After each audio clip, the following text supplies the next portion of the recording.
Yo, what's up, guys? Okay, today it's day number 15, trying to make $1 million. Um, it's getting very hard, bro. Right now, I have learned a lot, but I still have no fucking idea how to make $1 million. So, what I'm going to do? Continue learning, bro. Alex Hormozzi said, if you don't know what to do, study. If you already know what to do, keep doing it. And if you are doing it, never stop, bro. No. It was like, if you don't know what to do, study. If you already know what to do it. And if you are already doing it, continue doing it. And never stop. So I will continue learning, continue going live, because if I want to make $1 million, I need to be the most viral person on the whole internet, bro. And I upload a new short today, bro. So let's go. And the goal was to upload a long format video for this week, but it's getting very hard because I was editing videos, creating the script, and looking for new ideas, bro, and and then record the video and do all these things. Takes a lot of time, bro. But no matter. I will try to upload the long format video for this week or the next one. Tomorrow I start editing the long format video because I was taking some shots that I need for that video, but the main project, the version that is not Polish, I I already have that version, so I need to put that version in CapCut, the main project, and then edit the main project. So then I hope to upload that video for the weekend or probably for the next week. But I will try to upload that video for the weekend. So, what are we going to do today? Okay. Learning, bro. I need to know how to make $1 million. So, this week I was searching for the information that I need to start my shoes brand, and tomorrow I will meet a person that will help me with all that. I will have a meeting with that person. So tomorrow probably, because of that meeting, I need to probably I will do the stream earlier because the meeting is about this time, bro. So for tomorrow, probably I will do the stream earlier. But I will continue learning and I will try to launch my shoes brand. So tomorrow I will meet the person that will help me. I will have a meeting with the person because I already met the person, but I will have a meeting with that person tomorrow and he will help me to give a structure to this project to launch the brand and the shoes and whatever. So for today I'm going to learn. I will share a screen with you guys, but first I will put the counter, bro, because yesterday I said I hope to have 80 subscribers for tomorrow, and tomorrow is today. So right now I have 80 subscribers. Bro, let's go. The channel keep growing, bro. The channel keep growing. So I will continue uploading content. I will continue posting videos every single day. without failing, bro. Right now I have 80 subscribers. I hope to have 100 subscribers for tomorrow. So if you watch this video in the future, please subscribe. Please subscribe. I need your help to make $1,000,000 because I need help. I really need help to make $1,000,000. Today is day number 15. There are only 351 days left. And I also said things that were completely wrong in the short that I upload today, because I said that was day 350, no, day 351. And I also said that has been 16 days. 16 days that has passed before, no, not before, but has been 16 days trying to make $1,000,000, and has been only 14 days, 15 days right now. But in the short I said 16. A huge mistake, bro. And day 350, and today is day 351, and I record that video today.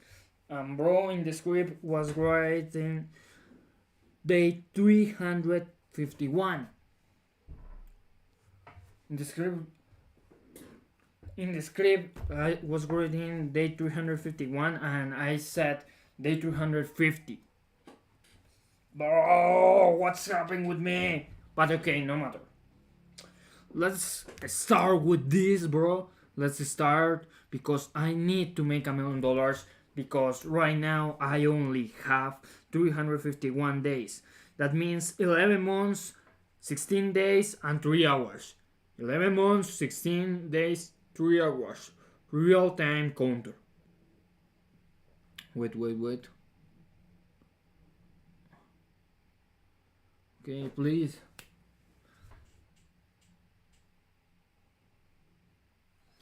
Bro.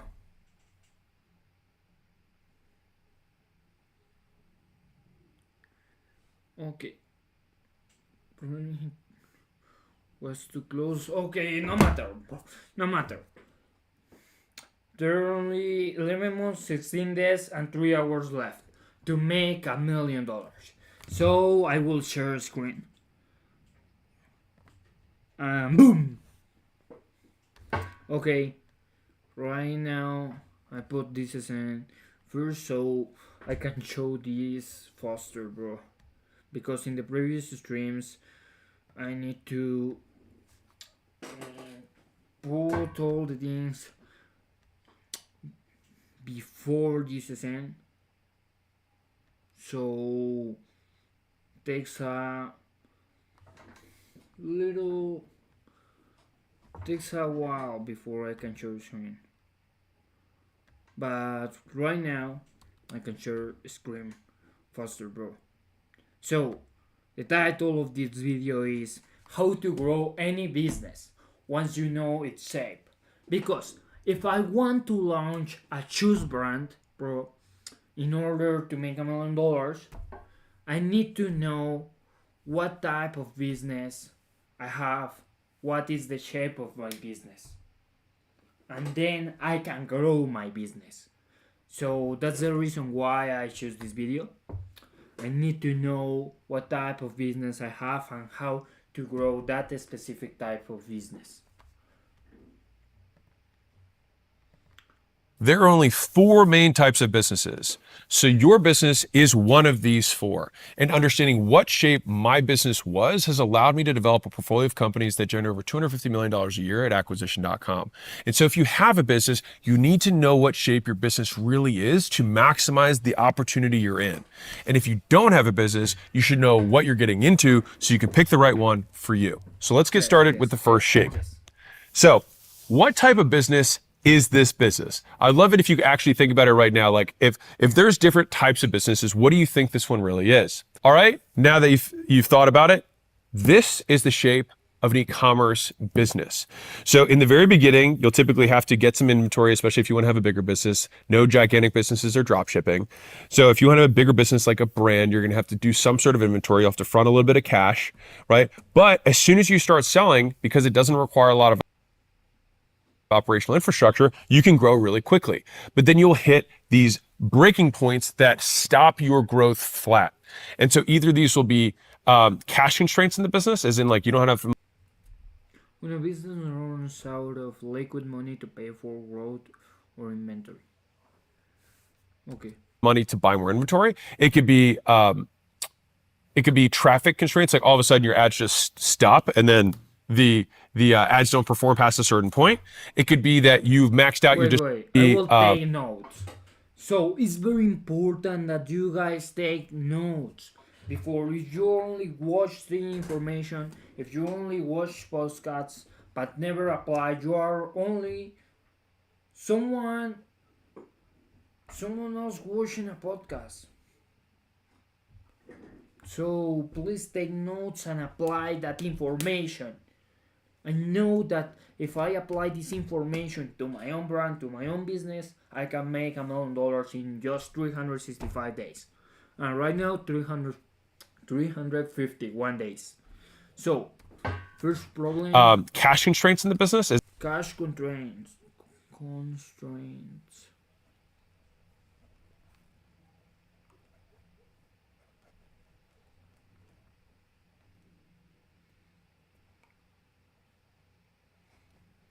Okay, description. When a business runs out of liquid money,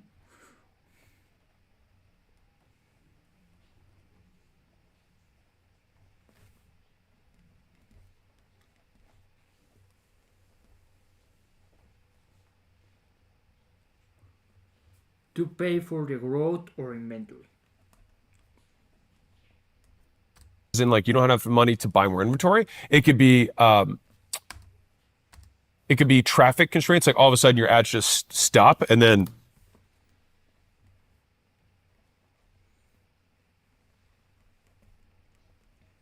Number 2, traffic constraints. Oh, bro.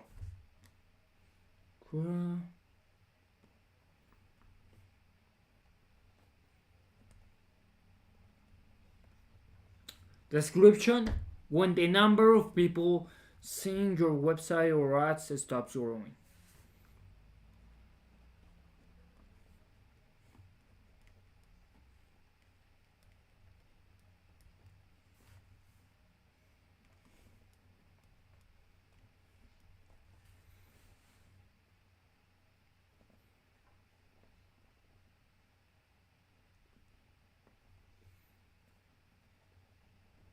Your website.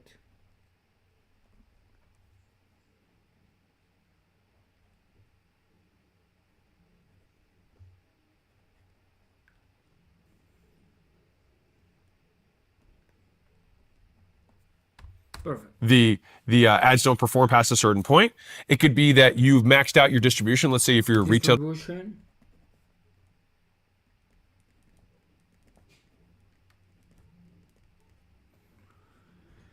The different channels or places where customer can buy your product.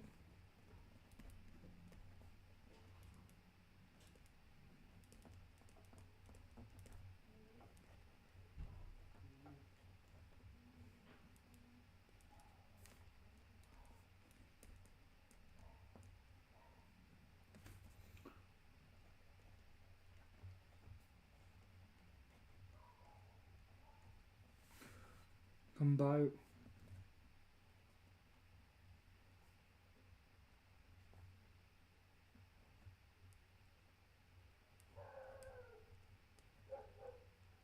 Perfect.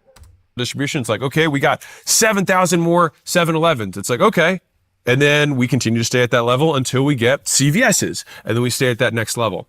And so No, another each of these kind of unlocks typically occur when you have a supply chain unlock, supply chain. Okay.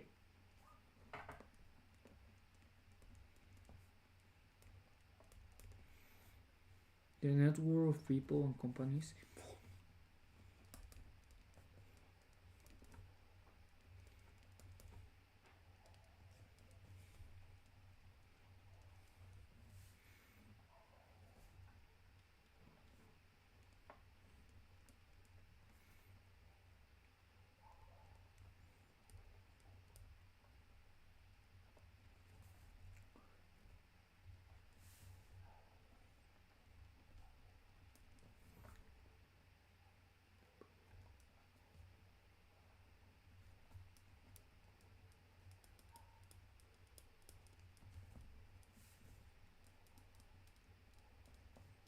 Okay, supply chain.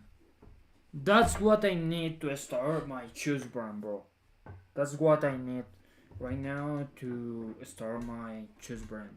The supply chain, the network of people and companies involved in creating and delivering a product. Because I need to import the product and I need a company to create the product, the design, and all of that.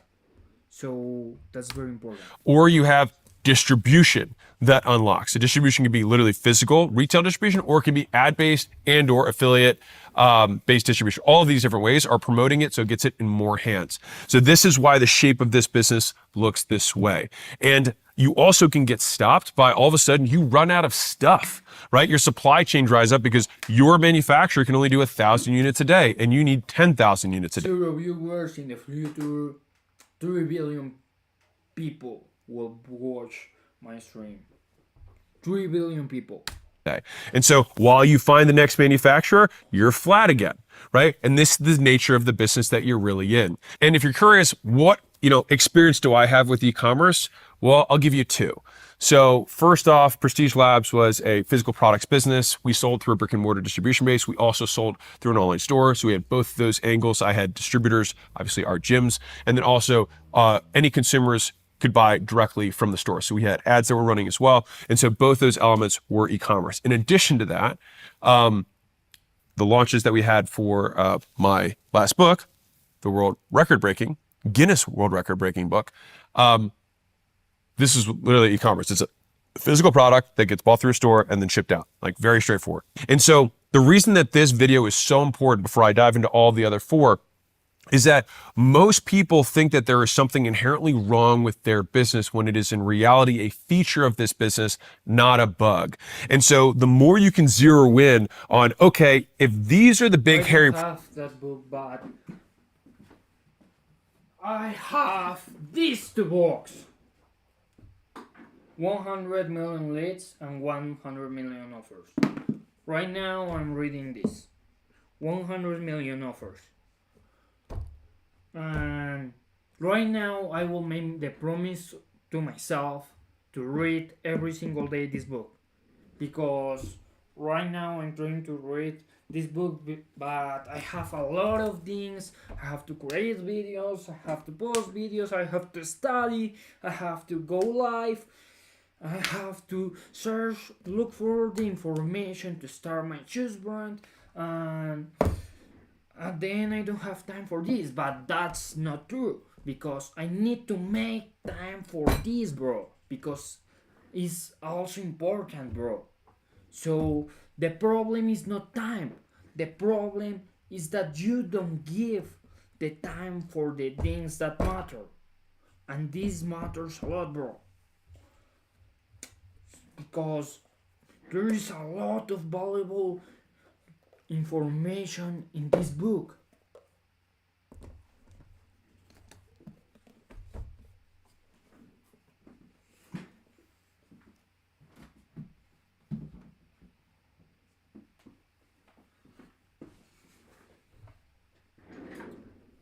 Okay.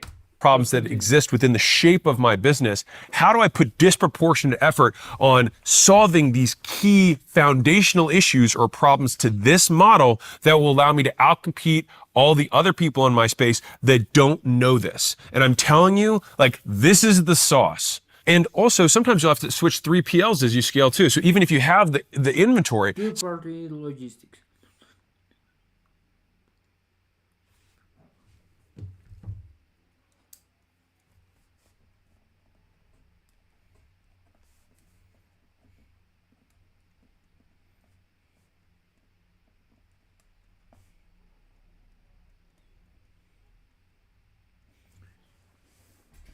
I'm so sorry if I stopped the video countless times, but I need to take notes because then I need to apply the information. I'm not just learning because if I spend all the 365 days learning, I will never. I'm not gonna make $1 million, bro. Simple as that. If I want to make $1 million in just 1 year, I need to take notes and apply that information and start my shoes brand and continue uploading content. Why? Why? Because I need to become the most viral person on the internet. If I appear to someone in YouTube, if someone watch me in YouTube, okay, he will be like, "Oh, I know this guy. This guy is the $1 million guy. The living with that guy. The 100 things that he want to do before I die guy, or something like that, or the craziest guy in the world, or the most ambitious man in the world." I need that. I need that the people. I need people to recognize me, bro. I need people to recognize me. So when they see my face, they say something like, "Oh, this is the most ambitious man in the world. Oh, I know this guy. I need to subscribe to his channel, bro." That's the reason why I need to upload content. I need to go live every single day without failing. Somebody might not be able to ship out 10,000 orders a day. Like when we did I was taking the inventory. because I need to apply that when the moment came, bro.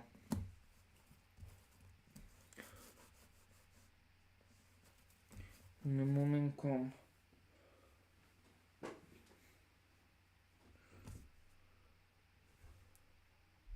An outside company that stores your product and handles the shipping for you.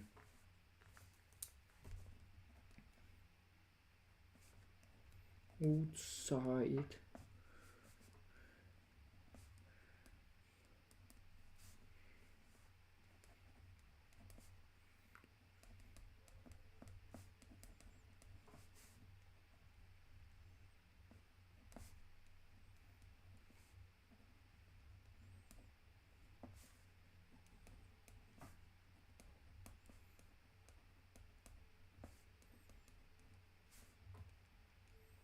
Perfect.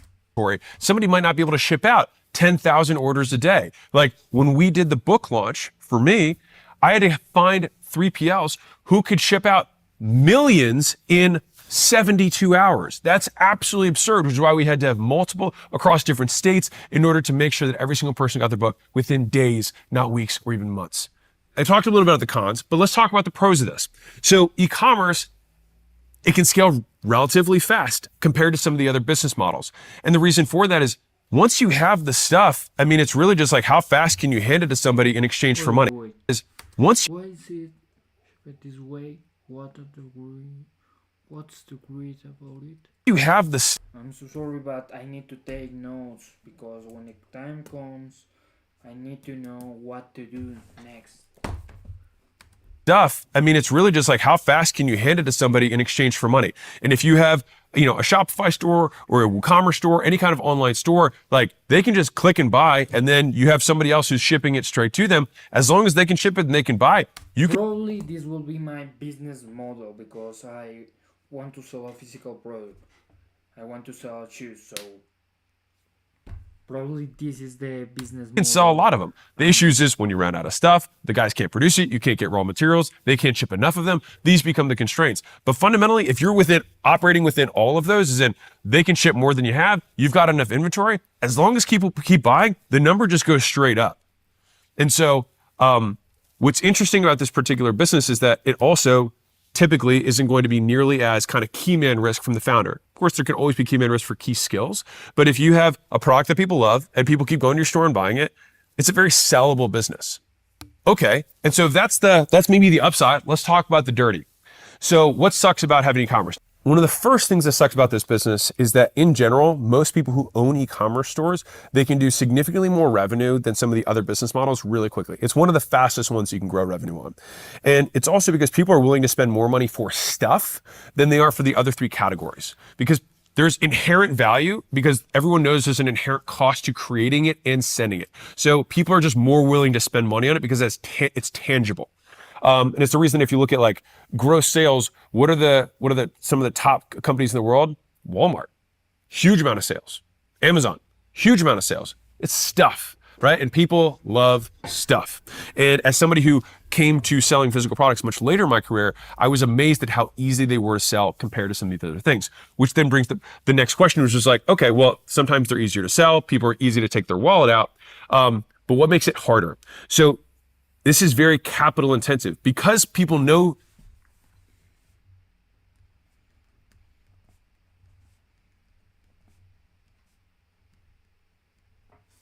Requires a lot of money to create or grow.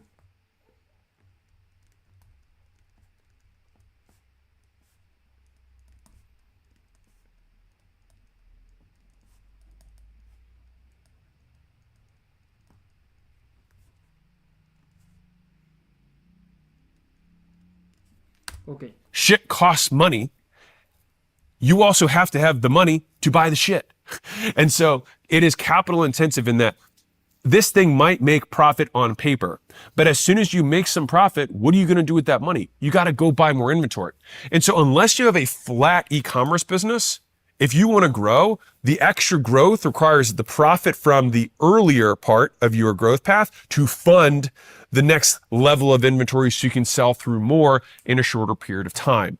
And so you can be very asset rich in this business. You can have lots of inventory. You can have maybe a lot of enterprise value, but it's very common that entrepreneurs will get, I'm saying unbelievable numbers. They'll go to hundreds of millions a year and pretty much only live on their salaries, which there's nothing wrong with that. It's just different than some of the other models that are out there. In terms of the things that can also be difficult about this is that you have to rely very heavily on your partners. And so it's very rare for an e-commerce business to be vertically integrated. It sometimes happens.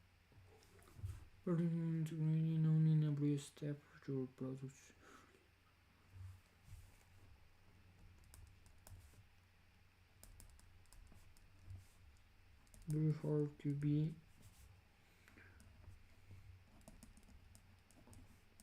vertically integrated.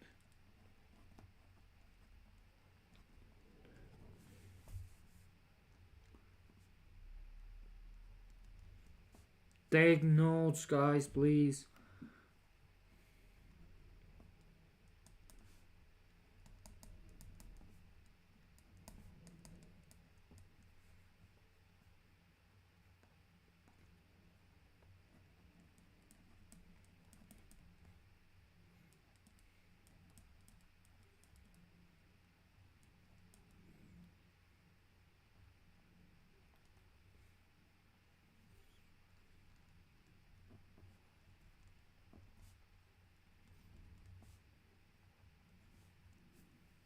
But it's super, super uncommon. That means that, are you the one who's manufacturing the stuff? Are you the one who's actually pick, pack, shipping all the things both locally and internationally? Are you sourcing raw materials, or do you have a raw material mine that you're collecting milk from cows and turning that into whey protein? Probably not. And so you have core dependencies on other businesses, and if those businesses fail, you fail. Like, very real. And so having many redundancies within each element of the business. Okay, how do we get raw materials? What about manufacturing? What about logistics in terms of pick, pack, ship? And then on the capital side, it's like, do we have lending partners? Because we might run out of capital if we're scaling really quickly, because there can literally be nothing wrong with your business. But think about this. If you have 10 units of something and you make $10 of profit on each unit, and you sell all of them in a day, and the next day 10 more people want to buy, there's nothing you can do. And so that might mean that you might have 300 units worth of demand and you only have 10 units worth of profit. What do you have to do next month? You can only buy 10 more, right? And so your growth rate will be dictated by the amount of free cash flow that the business kicks off. And then that will be the growth rate that you'll be able to sustain, or only growth rate that you'll be able to have in the business. And you'll be constrained by that capital. There are lending partners because this is a clearly a capital constrained business if you're growing quickly. But those are some of the negatives or some of the downsides. ¿Quieres estirar tus márgenes? No lo sabes, pero tu negocio tiene una ventaja elástica invisible. Imagínate... Now, if you own one of these businesses, what's the big hairy problem? What's the big problem that you have to solve? Number one is managing cash flow. So you have to be able to forecast cash flow. Wait.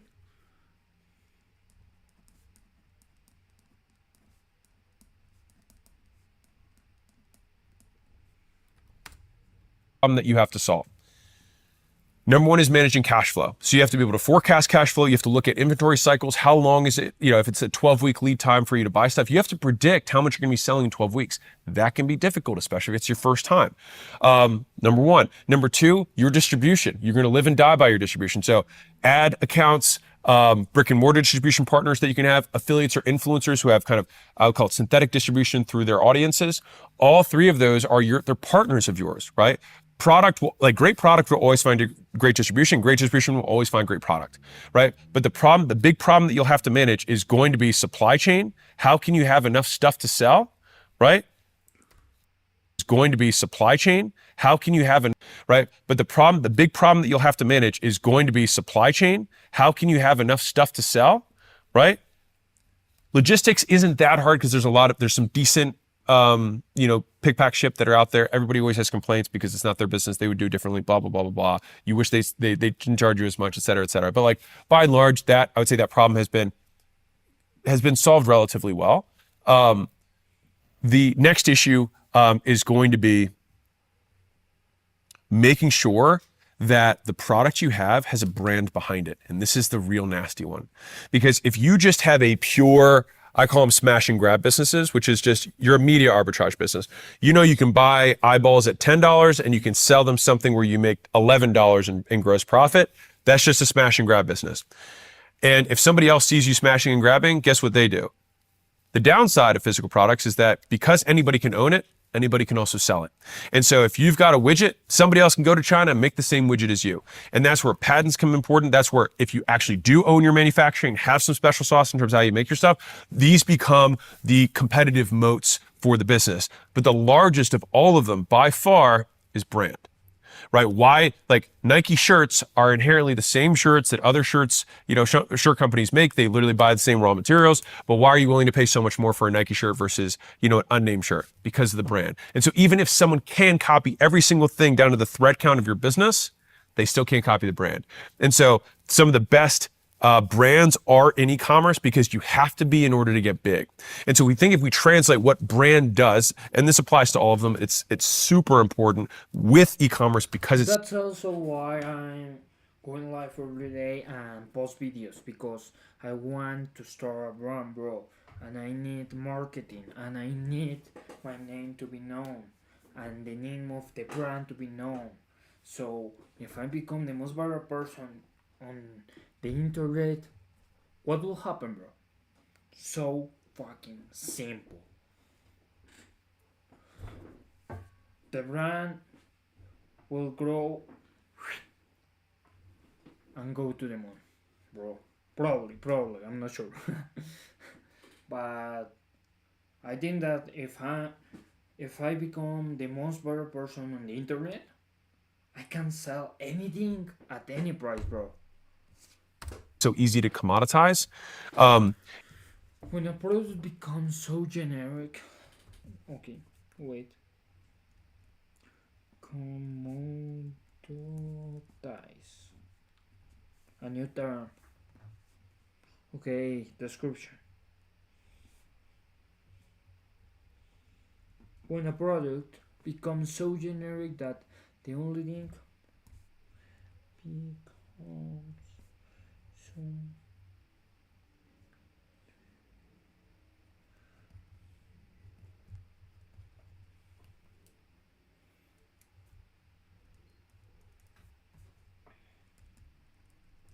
so the only thing separating you from competitors is having the lowest price.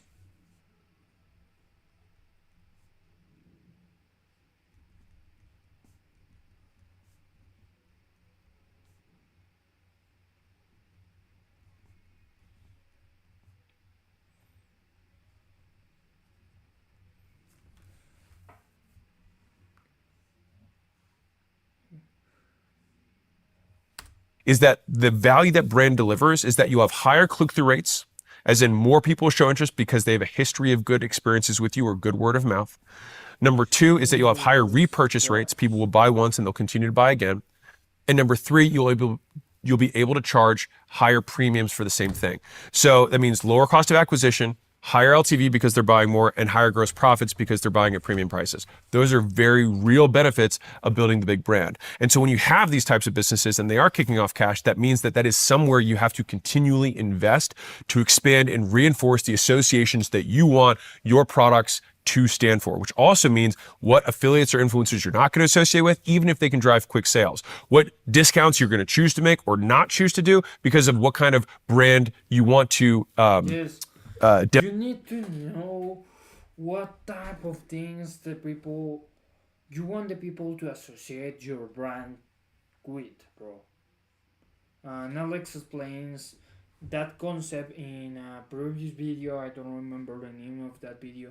That he is very cautious about with which type of person or with which things he's associated.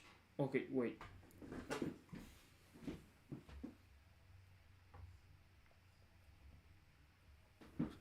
Okay, he's associated with, bro.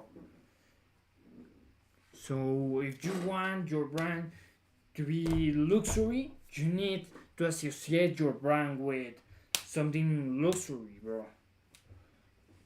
If you want your brand to be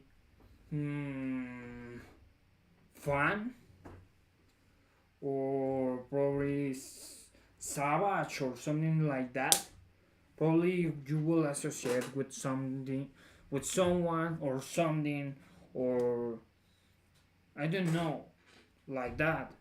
Probably you want to associate your brand with lions. I'm not sure. Demonstrate for your target audience. There's some brands that never do discounts and there's some that live and die on discounts. And so it really depends on what kind of brand you're trying to build. But you got to be specific about it and you want to be as deliberate about it as you can day one. And so if this is you, I think probably the most important question is how do you win, right? I'll just do this by describing the perfect e-commerce company, and then you can reverse engineer what you were missing. So how do you win in this model?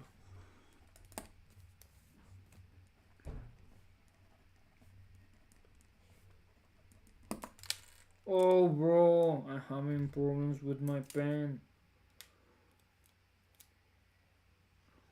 How do you win in this model? 0 viewers, bro. 1 viewer, bro. Yo, let's go. perfect e-commerce company would have its own manufacturing that it makes. It would have a very trusted third party or be able to ship directly out of their manufacturing facility to, all the markets that they have. Now, if they're international, more likely they'll have to have international. And then you can reverse engineer what you were missing. So the perfect e-commerce company would have its own manufacturing that it makes. It would have a very trusted third party or be able to ship directly out of their manufacturing facility to, all the markets that they have. Now, if they're international, more likely they'll have to have international partners that do the logistics. But even more likely, if that becomes bigger markets, they'll start creating decentralized manufacturing in each of those markets so they have lower shipping costs and faster turnaround times and faster cycles for returning inventory. So we're going back to front. They make the stuff, right? They have some trade secrets or unique partners that they get their ingredients from, or they have a unique way of combining unique ingredients, which makes them incredibly difficult to copy. They have great logistics in terms of pick, pack, ship, and faster cycles for now, if they're international, more likely they'll have to have international partners that do the logistics. But even more likely, if that becomes bigger markets, they'll start creating decentralized manufacturing in each of those markets so they have lower shipping costs and faster turnaround times and faster. But even more likely, if that becomes bigger markets, they'll start creating decentralized manufacturing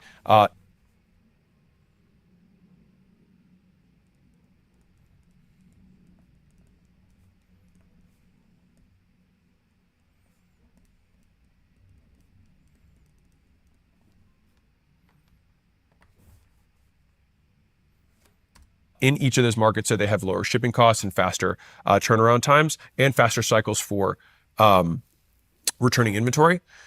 So we're going back to front. They make the stuff, right? They have some trade secrets or unique partners that they get their ingredients from, or they have a unique way of combining unique ingredients, which makes them incredibly difficult to copy. They have great logistics in terms of pick, pack, ship. On top of that, they have a very lean team on the paid ad side. They have a very lean team ship. On top of that,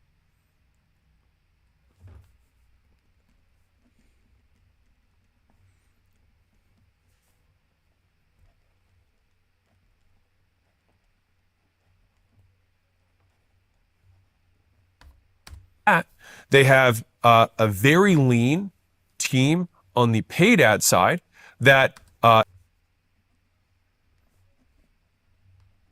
Berlin team on the paid side.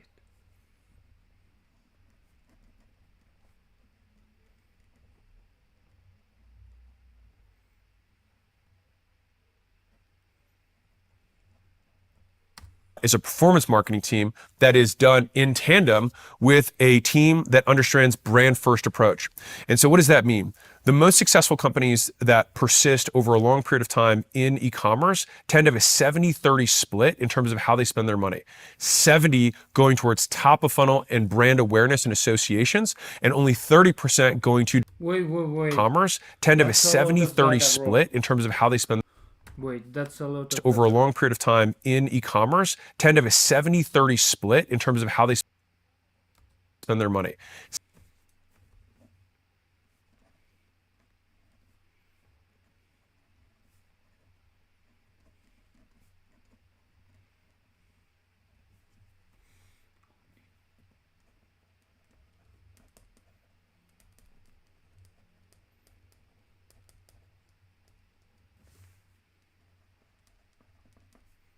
$70 going towards top of funnel and brand awareness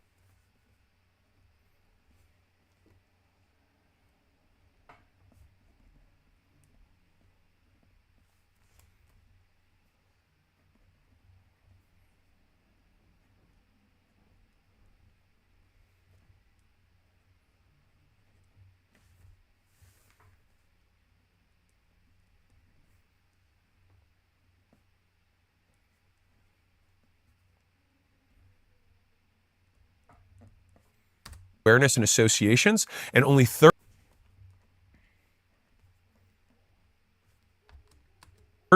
going to direct to purchase. And most companies that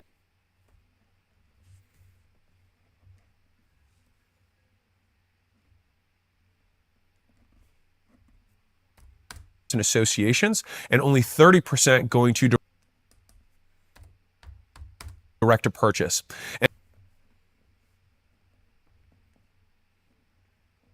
Perfect.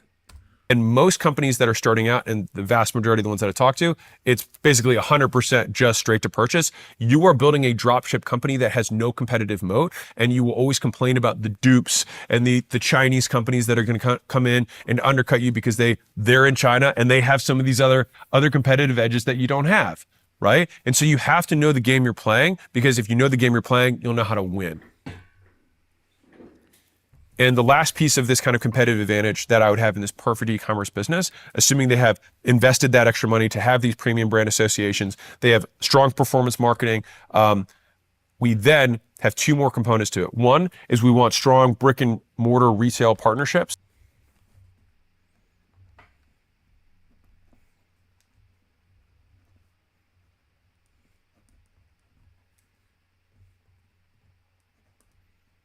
Definition: a business that serves customers.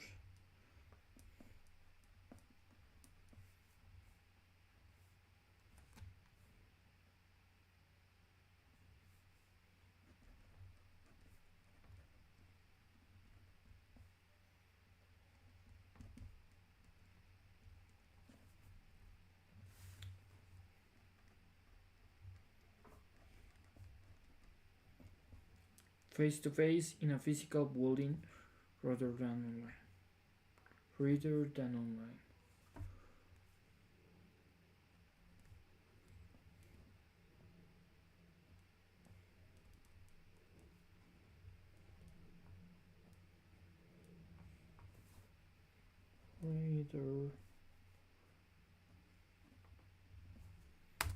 so that you have 50,000 retail stores that are pushing your stuff out, or you choose to long-term create your own pop-up stores that actually are your own. What's interesting is that nowadays the model has reversed. It used to be build a huge brick and mortar presence across many, many states and then start an online store. The last kind of version of that was like Lululemon, that I would say that was more popular, and that I can think of at least. And more recently, it's kind of the reverse of that. You look at like the Gymsharks, right? They're almost all e-commerce, and then they choose to open up these flagship stores in key locations that are brand additive. Now, on a long enough time horizon, once brand awareness has been completely saturated for an e-commerce brand, then you actually open up stores all over the place because you remove the cost of shipping each of those markets, because people actually go straight to the store and it increases their average order when they're in person. And so the actual cost of acquiring the customer becomes rent divided by sales per month. Kind of cool. And so that's what happens at the ultimate scale level that many brands don't get to. And some of them just choose not to do that because they don't want to, because it's super capital intensive, right? But at some point when everybody already knows who you are, you just want to make it even easier scale level that many brands don't get to, and some of them just choose not to do that because they don't want to, because it's super capital intensive, right? But at some point when everybody already knows who you are, you just want to make it even easier. The cost of acquiring the customer becomes rent divided by sales per month. Kind of cool. And so that's what happens at the ultimate scale level that many brands don't get to, and some of them just choose not to do that because they don't want to, because it's super capital intensive, right? But at some point when everybody already knows who you are, you just want to make it even easier for them to buy. And so that is the ultimate version of an e-commerce brand and how you do it right. And it takes years to build that level of brand, but you can scale revenue incredibly quickly. And I'll add one last caveat, which is that you have to be an absolute savage email marketer. And so the amount of back end, the iceberg underneath of here that exists in terms of messaging, different process flows, the campaigns that you're running, attribution, so that you can see your true metrics. Like these are some of I think some of the best marketers in the world are here. And it's because, to be fair, once you have a killer product, it's, back end dweebs that we're going to, they're going to be working on making sure that we have enough product. You can hire the people who can make sure the cash flow is there, all that kind of stuff. But like I think some of the best marketers in the world are e-commerce marketers. Oh, last thing. Necesitas crecer en tu liderazgo. Hacer un MBA y una maestría no necesariamente te va a hacer crecer en liderazgo. El mundo corporativo cambió. Ya no necesitamos solo títulos.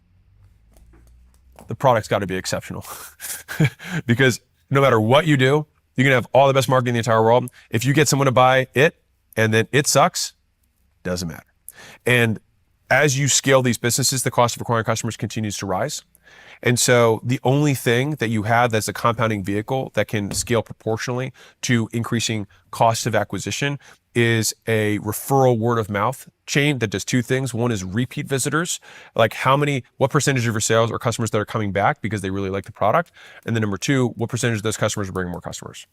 And if you're like, well, what percentage is right? It depends on the growth rate of the business. So if you're growing by 1,000%, you're always going to have, more new customers in the beginning. What matters more in terms of if you want to make this thing sellable is you want to be able to demonstrate that you look at this new cohort, how many of them are going to come buy again? If you can get 60%, 70% to buy again after the first purchase, you likely have a product that's pretty strong. Real quick, I have a gift for you. This is the $100 million scaling roadmap. It's something that my team and I put 200 plus hours into building and breaking the stages of scaling into 10 steps. All right, and so what we did is we broke down everything that got us stuck and what we did to break free at each level of the business. And if you'd like to know what product, marketing, sales, customer service, IT, recruiting, human resources, and finance look like at the stage that you're currently at, this is a free gift. So all you have to do is go to acquisition.com/roadmap. You can plug in your business information. And if you want our help, you want my help to help you break through whatever level of scaling you're at, this is not a promise. I'm just saying I'd love to help. On the thank you page, you can book a call. Every month we have a workshop out here at my headquarters. You actually talk to my real team that does our marketing, does our emails, does our ads, does our copy, does our sales, does our finance, does our recruiting. The real people are doing this at a very high level. And what's really cool about that is that they can typically find and spot what the constraints are in a business like that. And so it's one of the most valuable things that I could possibly do. Obviously, space is limited based on our actual headquarters. But if that's interesting, on the thank you page, you can book a call. No pressure. This is a gift either way. It's absolutely free. So that's e-commerce. What's this puppy? So this is the puppy that 78% of businesses in the United States are based on, which is big, bad service. So this is a service business. My credibility with this is that I had 6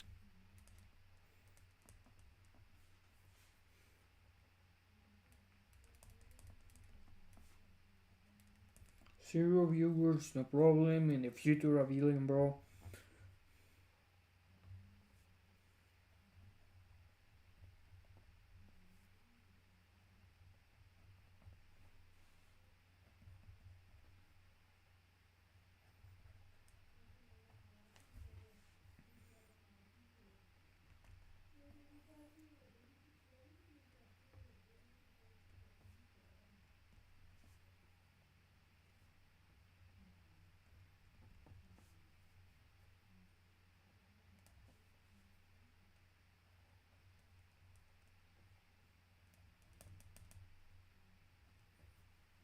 brick and mortar gyms that I scaled. Then I had a turnaround business that we flew around the country and did turnarounds. I did 30 something turnarounds over almost 2 years where we turned other gyms around, which are service businesses. Then, so that was my B2C service experience. Then I went online and basically built a gym consulting firm that sold services like marketing services, ad creation services, things like that to gym owners across the US and basically the English speaking world. And so I built both B2C and B2B businesses to, I think mid $30 million a year. And then now at acquisition.com, we have advisory practice, which is a 9-figure plus business. All right. And so, so we're very familiar with building out high quality service businesses. And so I feel confident in saying I can help you grow yours. All right. And service businesses look like this because they are slow and steady. So if I wanted to make it a little bit more accurate, I would have drawn it more like a straight line because this one's taller, but I only had this much space. All right. But it's a slow and steady growth curve. So why does it look like that? It looks like this because it's very people. I would have drawn it more like this because they are slow and steady. So if I wanted to make it a little bit more accurate, I would have drawn it more like a straight line because this one's taller, but I only had this much space. All right. But it's a slow and steady growth curve. So why does it look like that? It looks like this because it's very people heavy. And typically a service business has people at all three, 2 out of 3, or all 3 components of the business. So what do I mean by that? If we break a business into 3 chunks, attraction, a conversion point, and then delivery, right? If those are the 3 components of the business. From an attraction perspective, that's the only one where you could have a very scalable front end. You could have just be running ads, you have content on the front end, super scalable, right? If we And typically a service business has people at all 3, 2 out of 3, or all 3 components of the business. So what do I mean by that? If we break a business into 3 chunks, attraction, a conversion point, and then delivery, right? If those are the 3 components of the business. From an attraction perspective, that's the only one where you could have a very scalable front end. You could have just be running ads, you have content on the front end, super scalable. Now, typically, if you're selling services, it's going to have a higher ticket. If it has a higher ticket, usually a person is involved. So you might have a person who's taking phone calls or meeting with customers at their homes or meeting in person in order to convert or transact. All right, close the sale.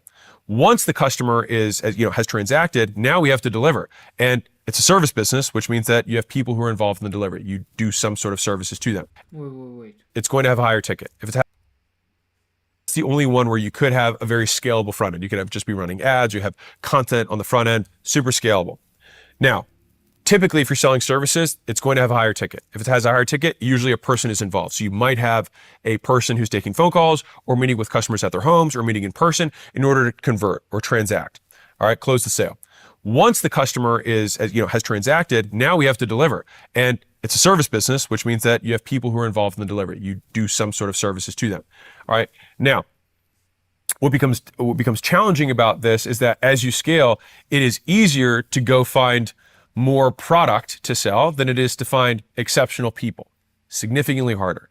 And if the thing you sell is people with a premium, which is what a service business is, then you have to find very good people, and very good people are even harder to find, right? And they also cost even more money. And so service businesses in general, you want to run significantly higher gross margins than the other 3. They typically don't run high gross margins And you want to design them in a way that do run higher gross margins because you need the padding for the inevitable volatility that exists within the business. And the volatility is a factor of when someone new comes into any function of the business, whether you're doing outbound on the front end or running ads, you're doing sales or you have delivery. If you have one sales guy, when you hire the next sales guy, he's not going to be as good as the first one because he's got to get trained up. And so we have to be able to slow down. We have to be able to deal with the padding here. We need some cushion for the pushing, if you will, on how much gross profit we can have here. Because if our conversion rate drops in half because our new sales guy's not as good, right? He's got to get up to speed in 30 days. Then we got to be able to eat that. Calm down. All right. Now, the next thing is that on the delivery side, let's say we've got one good account rep or two good account reps and they've been with you for 5 years. Okay. We finally figured out a little bit more marketing, a little more selling. And guess what? Now we need another account rep, but they're not as good. So now you have to worry about your reputation because they're not going to be able to deliver the same scale. And so service businesses are very easy to start because they cost nothing. At the very beginning, you literally just sell your time, which is why it's the most common business that people do start. They learn one thing and then they start doing that work for other people. Very simple. But then once you learn that thing, the better you get at that thing, the harder it is to get more people who are as good as you at that thing, which makes it like the more you can charge, the harder it is to get more people that you can charge that money for and still deliver that quality. This is the inherent difficulty with service-based businesses. So I'll give you two polar examples here. Because I come from the fitness industry, so a fitness coaching business, a gym is a service-based business, right? The pros of that particular type of business is that it's easy to hire that talent because one, it's low skill, and two, many people love it. It's almost like hiring musicians. Plenty of people would do it for free. They'd coach classes for free. They're passionate about fitness. Where it's more difficult in that business is it's very hard to, number one, sell, and number two, retain customers because people don't like working out. Now, on the flip side, I would say many or the vast majority of businesses are actually not like the fitness coaching business. The vast majority of service businesses are people doing work that other people don't want to do. And so the fitness coaching business is unique in that it is coaching. The vast majority of service businesses, there is no coaching. You just do the work, right? You fix the roof, you put in the garage, you do the accounting for them, you do the legal work, you build the website for them, right? So for any of those businesses, it's actually very easy to do the sale because you say, I'm going to give you the outcome and you don't have to do anything. Right? And so if you're actually good, almost all service businesses, when they are done for you service businesses, almost never, if they're any good, have a problem getting customers. The difficulty they have is hiring good talent because customers will stick because you're doing the service and they don't want to learn it and they don't want to do it. And the difficulty you have is you got to teach other people to do it and do it well. And so you will almost always be supply constrained in this business model. So what are the good things? Good talent. Because customers will stick because customers, the difficulty they have is hiring good talent.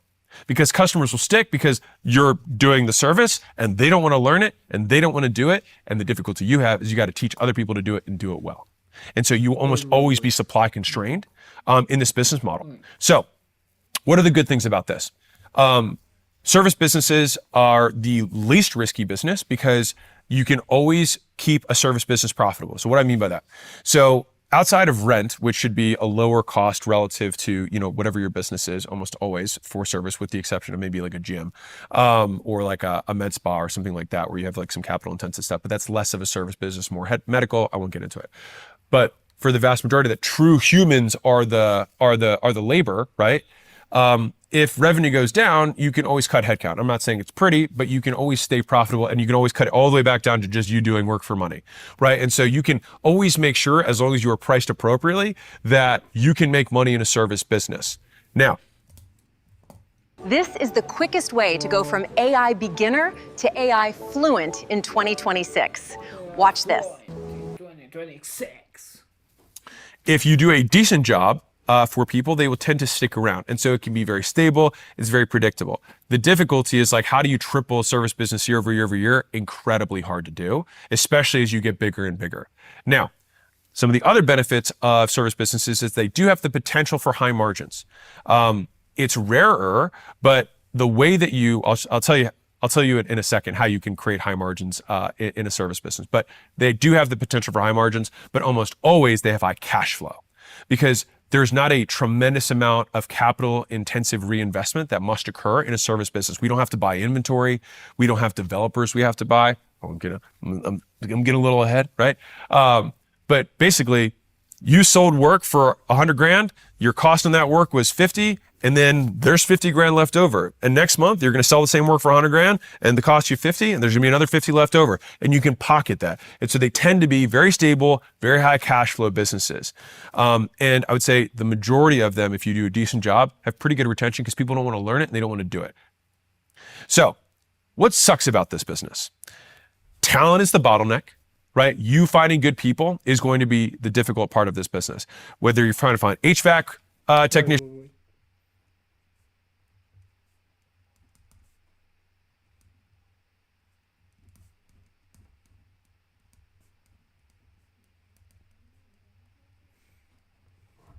It's very hard to find the right people, bro.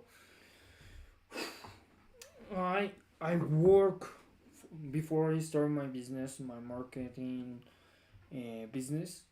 I work for a lot of people and with a not only for but with a lot of people, bro. And not all the people is qualified to do the specific job, bro. That's very important to hiring the right people, and that was one thing that Simon said in his book was first when you're hiring someone, you need to know his passion and his abilities. What are they good at?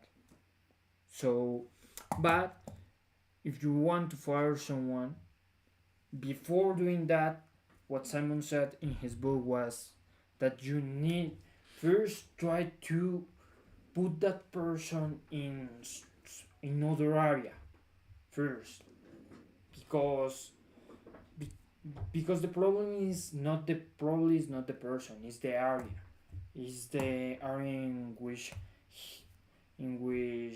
he or she is at, bro. Probably is the area, and probably he has skills for better skills for another area, and if you put that person in another area, probably he will do well, bro. Plumbers, electricians on the home services side. If you're trying to find maids on the low skill side, very difficult. So all the way up, it's always hard because even at the lowest skill, if we use maids as the lowest skill labor for a service business as an example, well then just finding people who speak English, show up on time, are competent, and actually do a good job cleaning, and want to work for the amount of pay that the pricing package that you have allows for some margin is difficult. That's the hard part. If you go up a level in terms of, like, I would say, trades, then finding the tradesmen who are good and experienced and can do more complex work becomes difficult. So it's a more compliant, supply constrained business. If you go white collar, then you've got accountants, lawyers, management consultants, investment bankers, right? All of these people require a ton of on time, are competent, and actually and so they tend to be very stable, very high cash flow businesses. And I would say the majority of them, if you do a decent job, have pretty good retention because people don't want to learn it and they don't want to do it. So what sucks about this business? Talent is the bottleneck, right? You finding good people is going to be the difficult part of this business. Whether you're trying to find HVAC technicians, plumbers, electricians on the home services side. If you're trying to find maids on the low skill side, very difficult. So all the way up, it's always hard because even at the lowest skill, if we use maids as the lowest skill labor for a service business as an example, well then just finding people who speak English, show up on time, are competent, and actually do a good job cleaning, and want to work for the amount of pay that the pricing package that you have allows for some margin is difficult. That's the hard part. If you go up a level in terms of, like, I would say, trades, then finding the tradesmen who are good and experienced and can do more complex work becomes difficult. So it's a more compliant, supply constrained business. If you go white collar, then you've got accountants, lawyers, management consultants, investment bankers, right? All of these people require a ton of education, a ton of learning. And so most of those, like the ones I just mentioned, management consulting, investment banking, legal, like they all have multi-year learning paths before they're really even allowed to do work on their own. And so when you have multi-year kind of gestation periods for the talent, that becomes one of the big things that sucks about the business. And I'll tell you how to fix that in a second, but that's one of the big things that sucks. And oftentimes when you have one of these businesses, the founder tends to be, not always, but tends to be one of the best technicians. And so this is a double-edged sword because you know how to do it better than everyone. And as a result, people tend to always come to you in order to solve the big complex problems, which makes your life big and complex all the time, which kind of sucks. And the last piece is that it's just slower to scale than the other three models.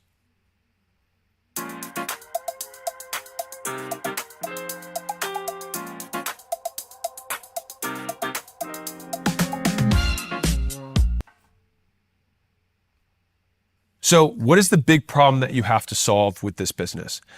If we believe that hiring, onboarding, and training talent so if we take the position, which I do, that supply or the supply of good talent is the hardest part about this business, then one of the core components of your business must become your attraction, as in your recruiting process, how you onboard those people, and how you train them. Because if we think about a business as the difference between the value of the inputs and the train them. Because if we think about a business process,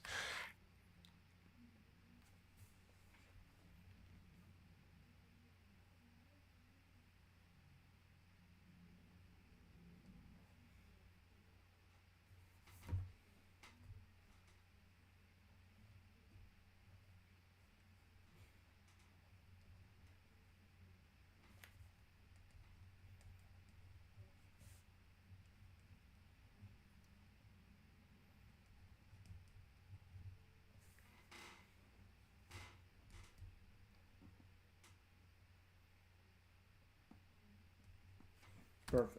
how you onboard those people and how you train them.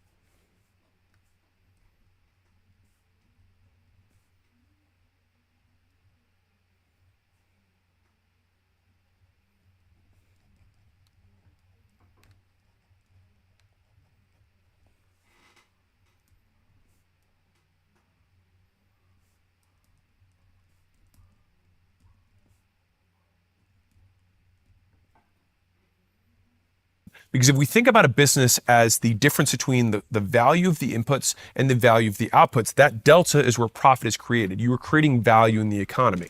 And so you take raw materials, people who are underskilled, you have a way of bringing them in, adding value, giving them skills, teaching them, and then you can sell that skill set at a higher premium later.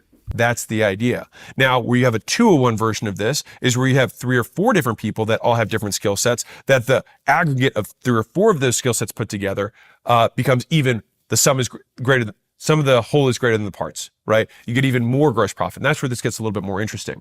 And so that core has to be one of the things that you do exceptionally well. And if you're like, well, we don't really do that very well in our business. No shit. That's why most service businesses don't scale. And the second element that you really want to focus on is like, how many ways can you reduce your own founder technical expertise? The business's dependence on your technical expertise. How can I productize my own knowledge to such a degree?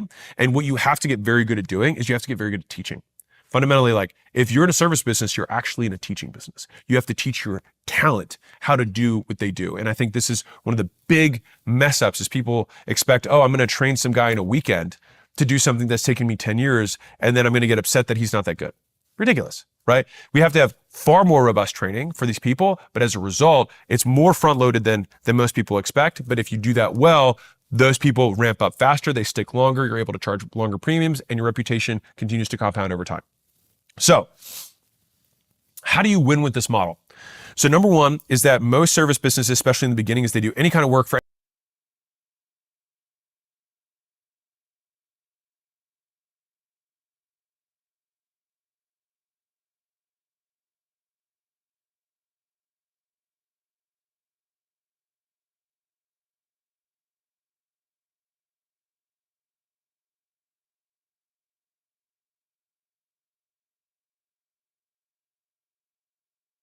any kind of person with a pulse, very normal. But as soon as you start to develop a little bit of business chops, you start to say, okay, some of these clients suck, some of these clients are great, we do a better job with this. And so you start to narrow down who your real customer should be. This happens usually in the $1 to $3 million range is when you start to have to make those decisions. In the beginning, you're just trying to make money, fine. But when you really want to scale, like you have to start deciding what business you're really going to be in. And usually it's around, like I said, 1 to 3 million. That's when you decide what business you're really in. And then that's where you really start going on this path. But in order to do that, we have to decide on what customer we're going to really serve. And then as a result, because we have one consistent, how do you win with this model? So number one is that most service businesses, especially in the beginning, is they do any kind of work for any kind of person with a pulse. Very normal. But as soon as you start to develop a little bit of business chops, you start to say, okay, some of these clients suck, some of these clients are great, we do a better job with this. And so you start to narrow down who your real customer should be. This happens usually in the $1 to $3 million range is when you start to have to make those decisions. In the beginning, you're just trying to make money, fine. But when you really want to scale, like you have to start deciding what business you're really going to be in. And usually it's around, like I said, 1 to 3 million. That's when you decide what business you're really in. And then that's where you really start going on this path. But in order to do that, we have to decide on what customer we're going to really serve. And then as a result, because we have one consistent customer, we should only have 1, 2, 3 max consistent deliverables that we're giving. So then we can start systematizing or productizing the way that we deliver our services. So rather than everything being bespoke or just saying whatever you want, your max consistent deliverables that we're. But in order to do that, we have to decide on what customer we're going to really serve. And then as a result, because we have one consistent customer, we should only have 1, 2, 3 max consistent deliverables that we're giving. And So sometimes you have to say no, bro, and that's a very huge problem when the people always say yes, yes, yes, and accept all the customers. Probably, in my experience, for the companies I work for, have a lot of customers that are not qualified and don't want to do the stuff they need to do in order to get the service that the company I work for is offering them. So was a huge problem, and you are only wasting your time and probably your money, because that people probably will ask for a refund, and you need to give them the refund, and you lose money, you lose time, and you also lose other customers that will be better customers for you. So you will lose a lot of customers that will be better for you because you stay with that specific customer. So that's very important. You need to choose the right customers. What business are you really in, bro? Because if you work with people that are busy all the time and don't have time to do the things that you told them to do to grow, and then you have problems with them, and it's a mess, bro. It's a mess. You only That's my experience, bro. So you need to choose the right customer. then we can start systematizing or productizing the way that we deliver our services. So rather than everything being bespoke or just saying whatever you want, your brain, your wildest dreams is what I can deliver, you then say, you probably want this problem solved. We solve it in 1 of 3 ways. This is the way that I think is best for you, and then here's how we do it. And then you can start driving operational efficiency within the business, which then expands the gross margins. Okay, now, in order to do that operationalized bucket of things, it becomes more repeatable for you to then build training process to each of those desired steps or outcomes in the systematized delivery. And so that then, the systematized delivery then feeds into the operational infrastructure in terms of onboarding, hiring, and training, and talent selection on the way in. All right. And so when we do these 2 steps, then the next thing is that you'll end up having to replace yourself in some level of the operations at some point so that you can lead the company.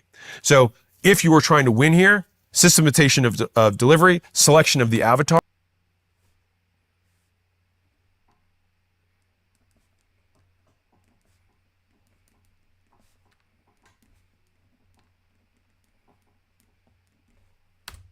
being very clear about recruiting, hiring, onboarding, and training.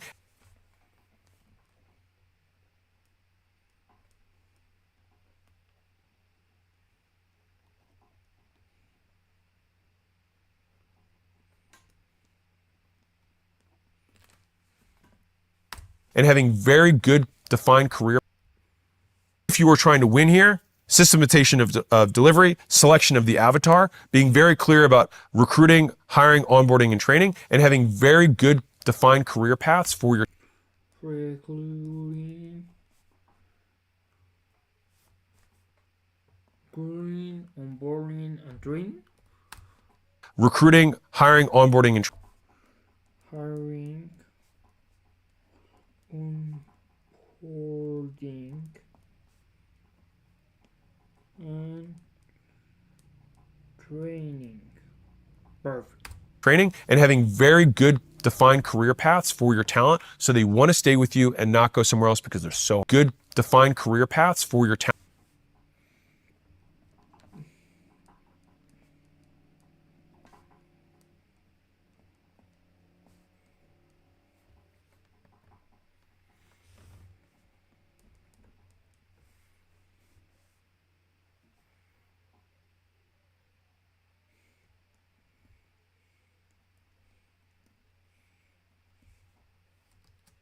So they want to stay with you and not.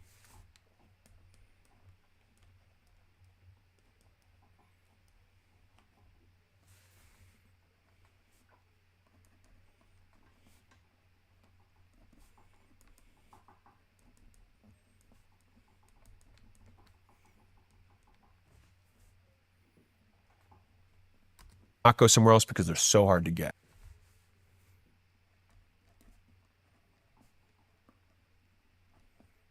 Zero viewers, bro, but in the future 3 billion. 3 billion people who will be watching my stream, bro.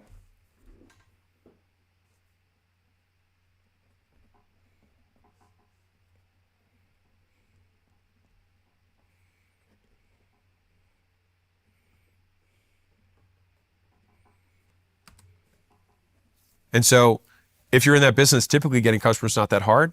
And so then we think, okay, if then we can just blow the back end out so we can have 10, 20, 30 new amazing people who are getting activated per month on my delivery side, I can finally, the goal that you want to have is that you want to have an amazing reputation and actually get to the point in a service model where your demand is the constraint. Very rare, but doable. I'm Sora 2, the new AI in town. We're not afraid. Artlist got them all. Finally, the goal that you want to have is that you want to have an amazing reputation and actually get to the point in a service model where your demand is the constraint. Very rare, but doable. Now, in this business, where do I reinvest my capital, right? So I said this is very high cash flow. So number one is that this is a business that you can live well throughout the entire time of doing the business, which is why I've always been a fan of service businesses. The other business models that exist here, 2 of them, basically the founder almost never makes any money until a point of an exit. And let's be real, exits are far rarer than people try and make them out to be. And so service businesses, you can kind of live your life and continue to scale your income as it goes up. Now, where do you invest your cash? Invest your cash in 2 core places.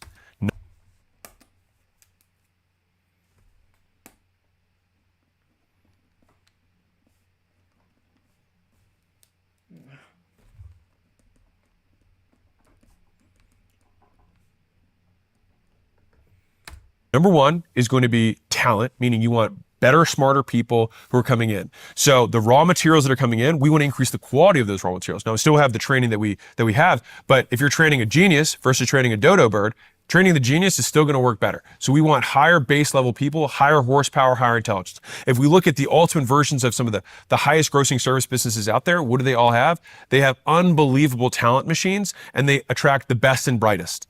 Right? So number one is that you're going to be reinvesting money into the recruiting side of the business so you can get the best talent.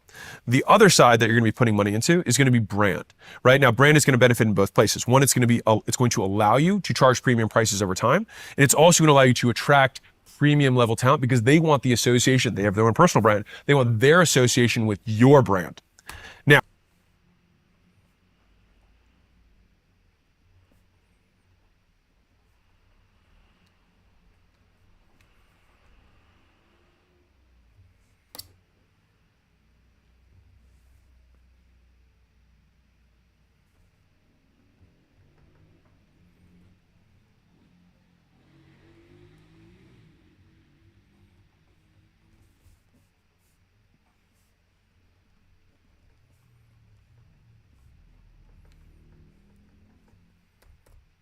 you to charge premium prices over time. And it's also going to allow you to attract premium level talent because they want the association. They have their own personal brand. They want their association with your brand. Now, the way that I can see how to attract premium level talent because they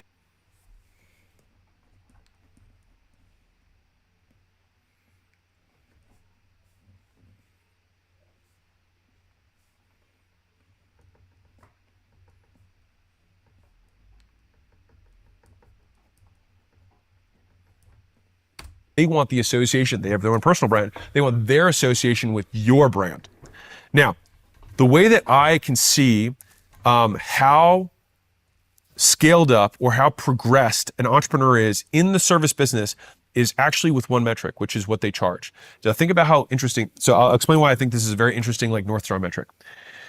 If you do a good job at what you do, then you should have a supply constraint in your business because more people want your services.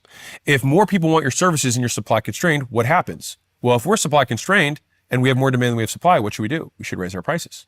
And as we raise our prices, we should increase our gross margins. And as long as we have good training and we can maintain a reputation, what happens? More customers come in, more demand, and then we can continue to raise our prices. And so it should be a process of consistently being able to raise price over time and go after better and better avatars, better and better ICPs, if you want to use that language. Ideal customer profile, I think that stands for. Basically the type of customer that you're going after, right? The prospects. You want better and better people who can write stroke bigger and bigger checks. And the only way to do that is to typically have the track record, having done this for years and continuing to level up. And you can only do that if you're good because you have more demand than you have supply. And that's the game that you ultimately want to be in. Now, is there a world for a low-cost service provider? Yes, with one very important caveat. You have to decide day one when you build this business that you're building it as the low-cost provider.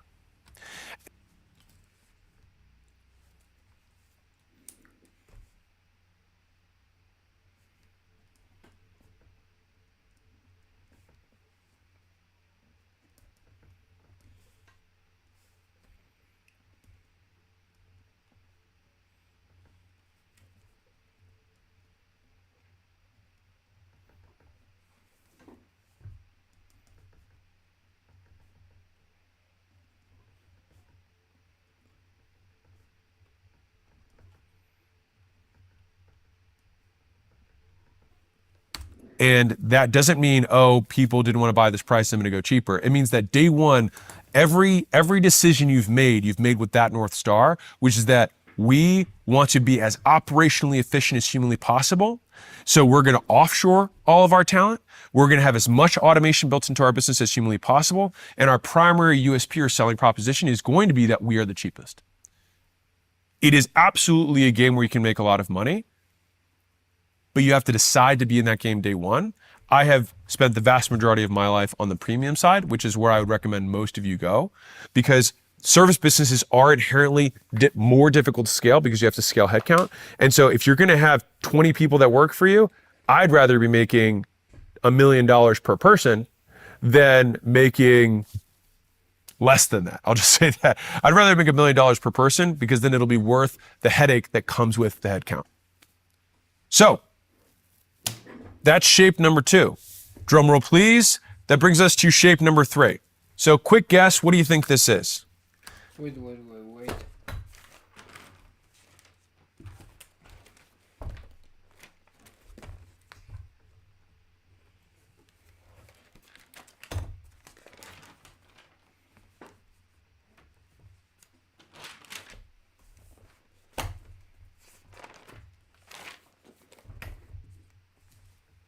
This is an education, consulting, info, media business. My credibility around information businesses is that I happen to own a software platform.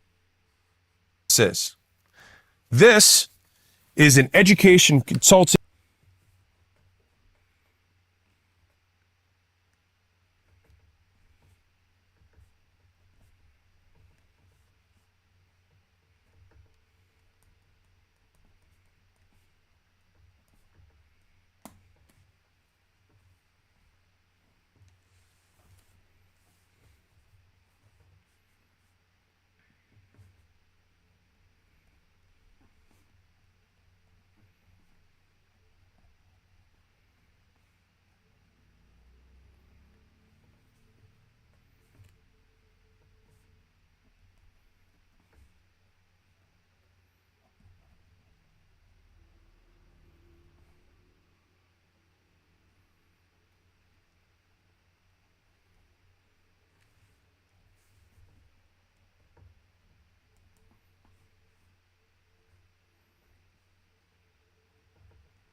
An info media business. My credibility around information businesses is that I happen to own a software platform that allows people to start information businesses called School.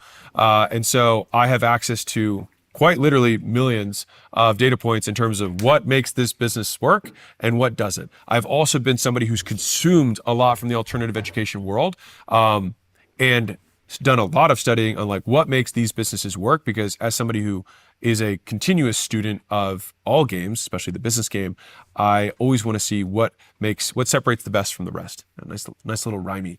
And as somebody who's an educator in general, from a YouTube content perspective, like what are the different models that exist here? El éxito es contraintuitivo. Hacemos menos, aplicamos enfoque, logramos más. Let's dive in.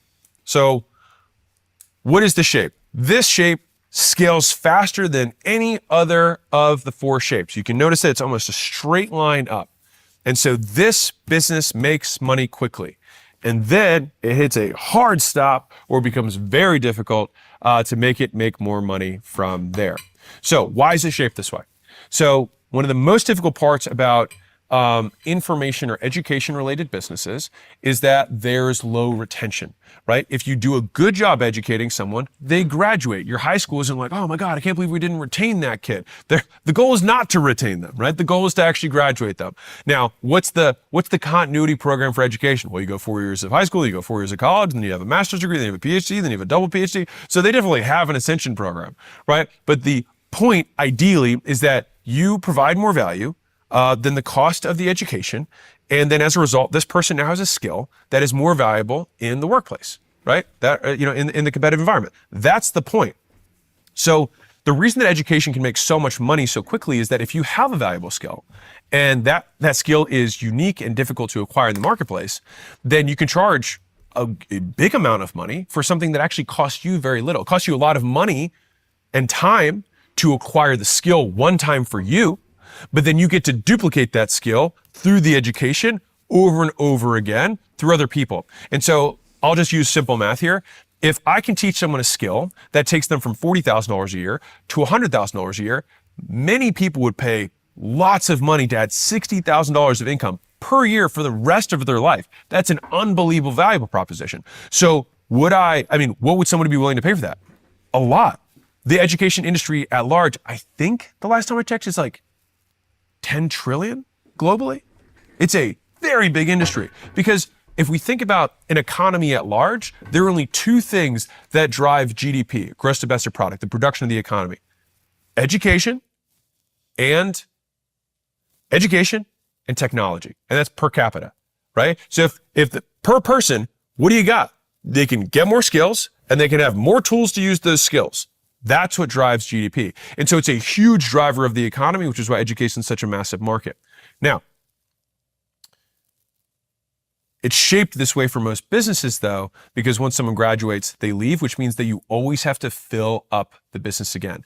And if you're good at something, you usually get this quick shot up because people know you're good at it. So you can quickly charge a lot of money to a handful of people and actually deliver that value because people know you're good at that thing. And then very quickly you make money. But then you're like, oh shoot, I graduated all those people. What do? I got to get more customers, right? And the other side of this that is kind of bad is that once I teach someone really well how to do that thing, what stops them from selling the exact same thing that I just taught them? Almost nothing, right? And so this is why the shape is shaped this way, because more entrants, if you teach more people, starts putting this downward pressure. So you've got downward pressure in that people are exiting, and you've got more competitors that are always entering the market, because it's very easy to, one, create competition. Number two, start an education business because it costs almost nothing if you have the skill. So what's good about this? Because that sounded a little bit, negative in terms of the shape. You're like, why would I want to stop, here, right? Well, the great thing is that there's fast initial cash. There's very few businesses that can get you out of, poverty as quick as this. I would dare I say there's almost nothing that's as fast as this. And I'll tell you one thing that I've learned about humans over my many years in business is that people love fast. All right. And it's also one of the easier ones. So fast and easy, very compelling value proposition. And I'll give you the third value proposition. It's also cheap. So fast, easy, cheap to start. Wow. Very compelling. Now, when you have something that's fast, easy, and cheap to start, what what's the downside of that? Well, lots of competitors. It's also fast, easy, and cheap for them to start. All right. And so what sucks about this? It's difficult to scale typically past $1 to $3 million a year. Now, I think a big part of that, this is pure rule of thumb, anecdotal observation from me.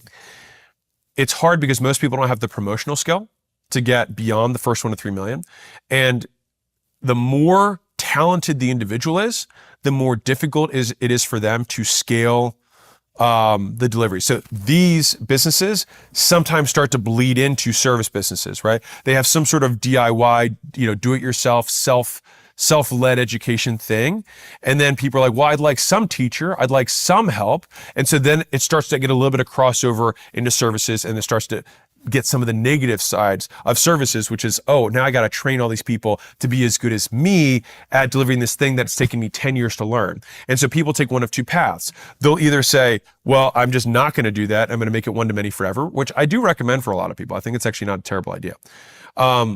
The other option they do is they say, oh, I'm going to get a bunch of coaches or teachers, right? That I'm going to teach in a weekend how to do my thing, and then I'm just going to outsource all the work to them.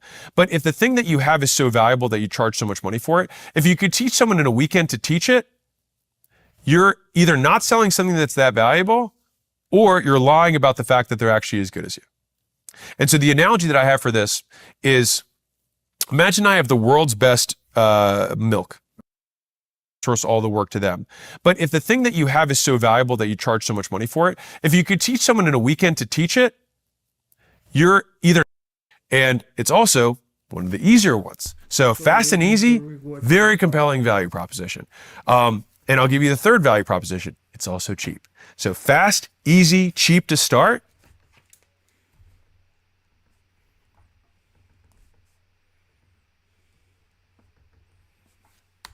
Wow. Very compelling. Now, when you have something that's fast, easy, and cheap to start, what's the downside of that? Well, lots of competitors. It's also fast, easy, and cheap for them to start. All right. And so what sucks about this?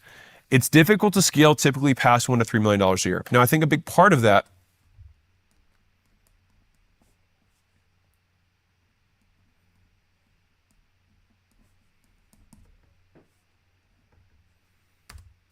this is pure rule of thumb, anecdotal observation from me. It's hard because most people don't have the promotional skill to get beyond the first 1 to 3 million. And the more talented the individual is, the more difficult it is for them to scale. The more talented the individual beyond the first 1 to 3 million. It's hard because most people don't have the promotional skill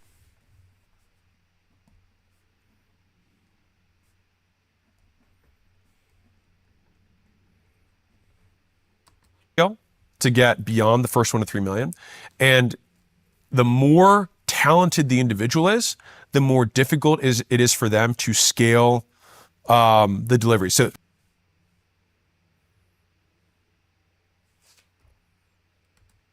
the more difficult it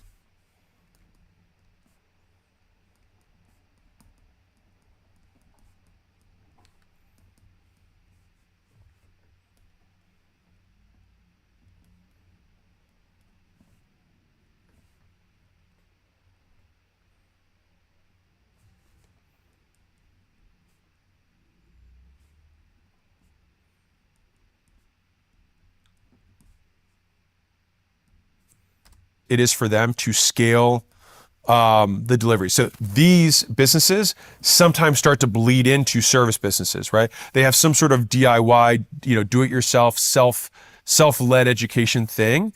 And then people are like, well, I'd like some teacher, I'd like some help. And so then it starts to get a little bit of crossover into services, and it starts to get some of the negative sides of services, which is, oh, now I got to train all these people to be as good as me at delivering this thing that's taken me 10 years to learn. And so people take one of two paths. They'll either say, well, I'm just not going to do that. I'm going to make it one to many forever, which I do recommend for a lot of people. I think it's actually not a terrible idea. The other option they do is they say, oh, I'm going to get a bunch of coaches or teachers, right? That I'm going to teach in a weekend how to do my thing, and then I'm just going to outsource all the work to them. But if the thing that you have is so valuable that you charge so much money for it, if you could teach someone in a weekend to teach it, you're either not selling something that's that valuable, or you're lying about the fact that they're actually as good as you. And so the analogy that I have for this is, imagine I have the world's best milk, all right, the world's freshest milk, and let's assume that you have no dairy issues. You're just a good old-fashioned, Wisconsin boy, all right? You can just drink your dairy. Now, let's say that I have 10 customers and I only have 1 glass of milk. So I have 2 options. Option 1 is I can do 10 shot glasses and I can pour the milk into those shot glasses. Option 2 is I can have glasses of the same size that are all filled with water, and I put a shot glass worth in each of them. So I give you this much of a shittier milk, or I give you a much smaller amount of the same quality. Which one would you rather have? In my opinion, most people would rather have a smaller amount of a good thing than a larger amount of a bad thing. To me, this is what the vast majority of businesses choose to do by saying, oh, I'm going to hire this person, I'm going to train them for 5 hours, and then I'm going to sell the services at the same price that I sell for myself for this person. So then they get this very diluted thing. Now what happens here? Your reputation starts to take a hit. And so you started getting word of mouth, and that stops happening because you're not teaching as well, because they're not teaching as well, because they're not as good as you. On the other hand, these businesses where the main educator also learns some skills with promotion, those people, because they just continue to dilute down access, the rate of you diluting down access is almost always proportional with how good you are. And so if you have the best milk in the world, you can actually give that the tiniest shot, and it's still good and better than one guy who's mediocre giving 100% of his attention. And so one of the interesting things about this model is that with technology has democratized, has made it even access for people to get educated. And when you have democratized access, you often will have consolidated production, meaning if you're the best in the world, you get to do it for everyone. Los datos son el nuevo petróleo. Aprende a trabajarlos. Empieza con Python en nuestro webinar gratuito. Los datos. So, what sucks? Easy to compete, so it's double-edged sword, right? Many competitors. You also create your competition when you educate them. Retention is almost nothing, and growth relies on almost constant marketing. Retention is almost nothing, and growth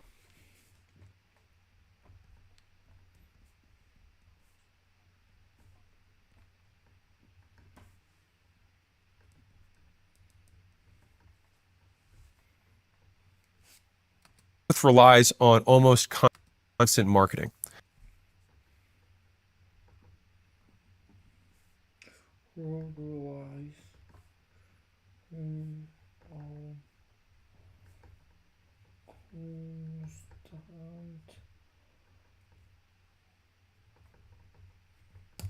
Oh, damn.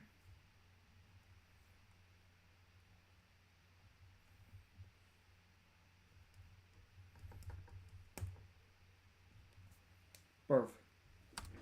And then you always have a little bit of reputational risk if you're not good at ops, which is a totally different skill set than education, where you can actually scale the other components of the business. And so reputation can take a hit. And that's why many businesses can shoot up quickly, and either they fizzle out and they become what I call offer hoppers. So they just come up with a new thing every year that they're selling. From an education perspective, that is a way to do it. I don't think it's the way of life that I would prefer to live, but some people do that. The alternative is that they just kind of putter along at that same level, and they just get new people in, the old people leave, and that's just what they do. And it's very difficult for them to scale. So what's the big problem that you have to solve if you have this business?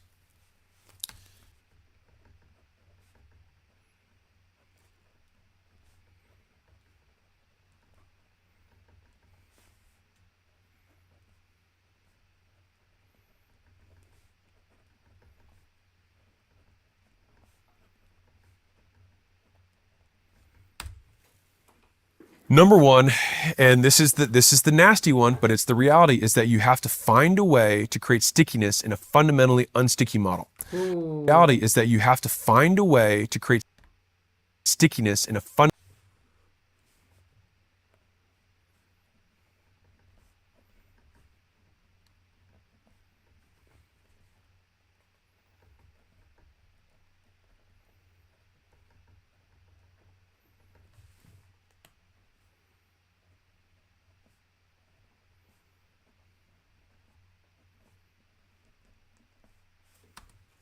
unsticky model.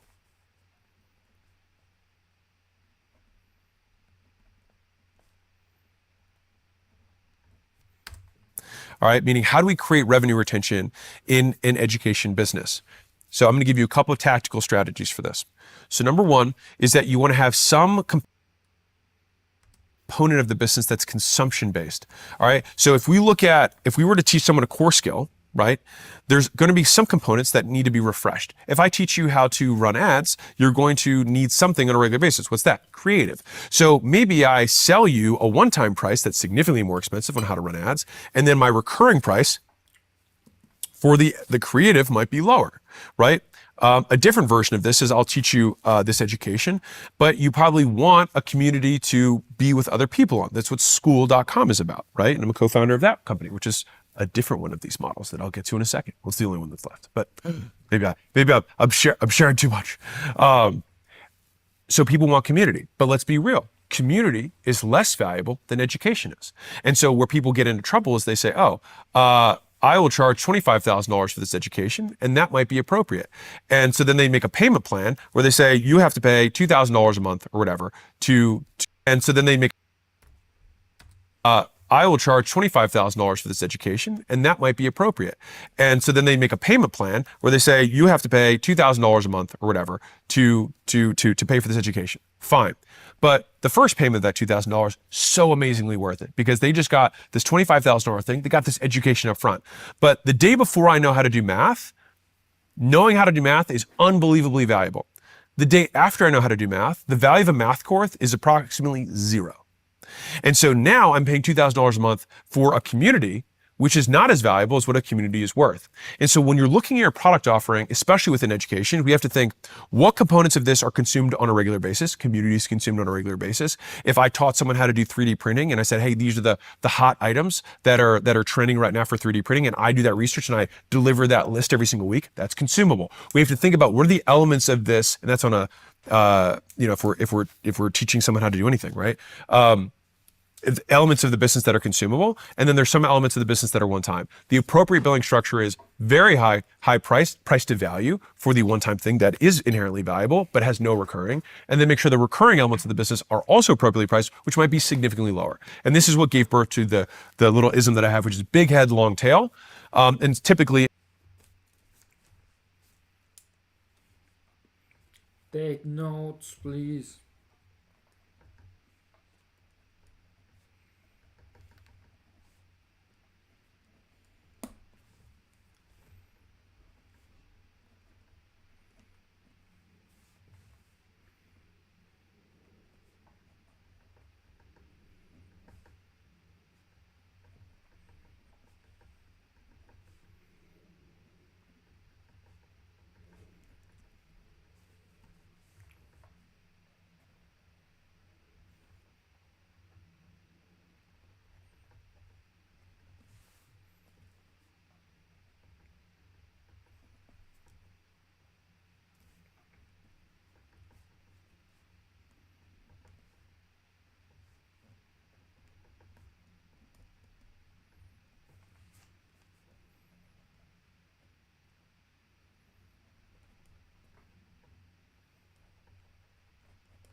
It also leans into psychological bias of, hey, I just paid a lot of money for this thing. Why would I cancel this recurring subscription just to maintain my skill set here?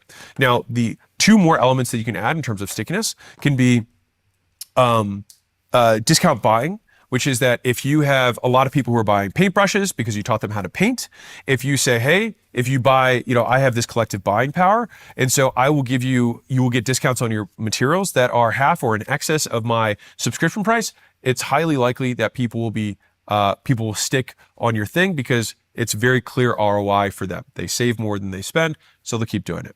And so the other component that you can add in from a stickiness perspective is continued education. So some of the most valuable companies in the education space are actually adult continued education, meaning, oh, I'm a nurse, I need to get these continued credits, I need to keep up with the up-to-date technology, and think of news as the thing. So what's the news in the industry? Meaning, oh, I'm a nurse, I need to get these continued credits, I need to keep up with the up-to-date technology, and think of news as the thing. So what's the news in the industry? What are the new techniques? What are the new tools that I can teach on a consistent basis so this person can stay up to speed? And again, the amount that you have to pay to become a doctor versus the amount that you have to pay to stay a doctor, significantly different. You might have to pay $250,000 to become a doctor and $3,000 a year for your continued credits. All right. And so make sure that the pricing is appropriate. They'll keep doing it. And so some of the most valuable companies in the education space are actually adult continued education, meaning, oh, I'm a nurse, I need to get these continued credits, I need to keep up with the up-to-date technology, and think of news as the thing. So what's the news in the industry? What are the new techniques? What are the new tools that I can teach on a consistent basis so this person can stay up to speed? And again, the amount that you have to pay to become a doctor on a consistent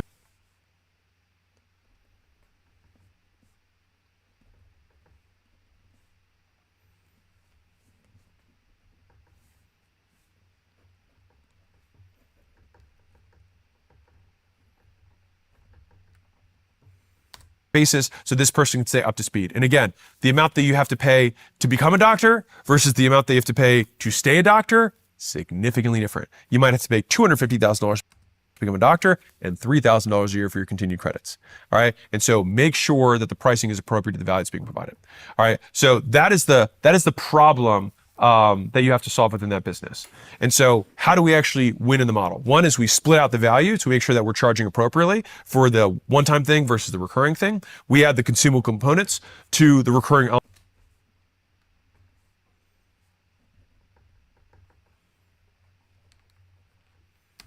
of the business. We want to use the cash engine that we get from the one-time purchases to fund one, acquisition, and most importantly, and this is the biggest one of all, brand. And you might notice this as a recurring. Wait. So how do we actually win in the model? One is we split out the value to make sure that we're charging appropriately for the one-time thing versus the recurring thing. We add the consumable components to the recurring elements of the business. We add the consumable components, charging appropriately for the. How do we actually win in the model? One is we split out the value to make sure that we're charging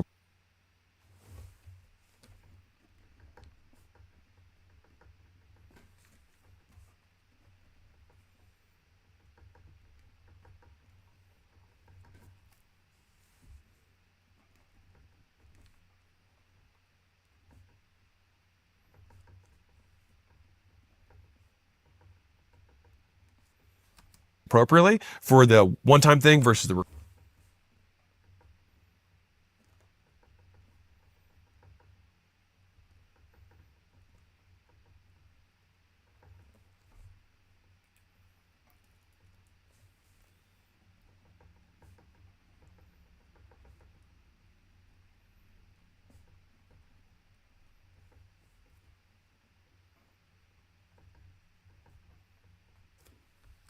recurring thing. We add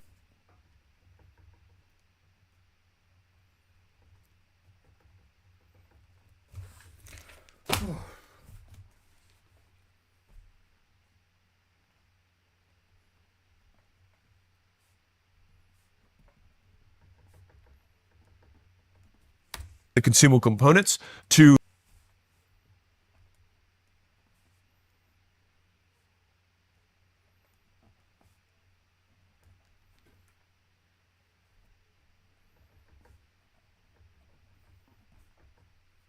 the recurring elements of the business.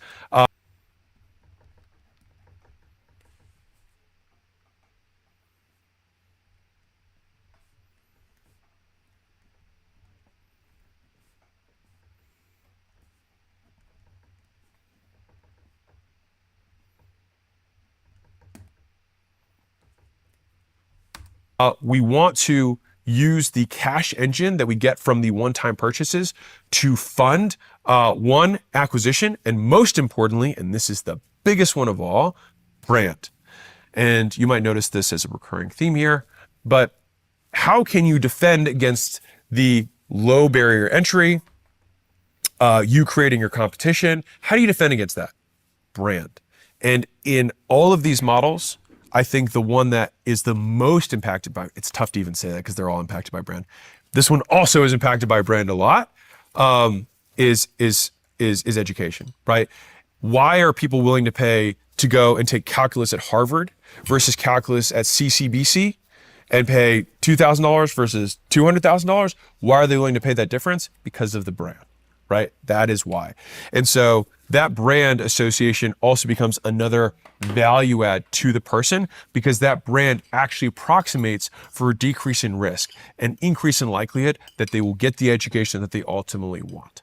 Right now, Harvard, because it's, it becomes a stamp in and of itself, which is a little bit different. But that is the ultimate direction that you want to go in, is that when your brand is so good that when people know that they have been educated by you, that actually confers value to them for whatever they're trying to do next. So you might have heard of Cordon Bleu, which is a cooking school, right? And if someone's like, oh, I'm a Cordon Bleu chef, then you're like, oh, well, there you go, Cordon Bleu, or whatever they say. All right. If you are one of their chefs, then you're more likely to get a job afterwards because they have a good reputation for delivering good chefs. So what does that mean they get to do? They get to charge more for the education that they have because their people are more successful, right? And so that is how you win in this model. And if you're in a B2C setting, so you sell a consumer skill or education, so you teach them how to cook, you teach them how to paint, you teach them how to skateboard, you teach them how to whatever, right? In that business model, the best way to be successful is to be really good. If you're really good at skateboarding, people want to learn how to do ollies from you. Even if many people could do an ollie, they will want to learn it from you, because humans have this very interesting phenomenon, something that I've thought about a lot, which is that we have like this overkill bias. So what does that mean? If I want to buy a jacket, I want to see that the jacket is still warm on Mount Everest, because I think, okay, if it's cold, if it's warm, if it's still warm on the top of Mount Everest, it'll probably keep me warm from my car to the door, right? And to the same degree, they do the same thing within education. I want to go to Tony Hawk, who's a skateboarder, for those of you who are born under a rock. First 900, shout out to Tony. I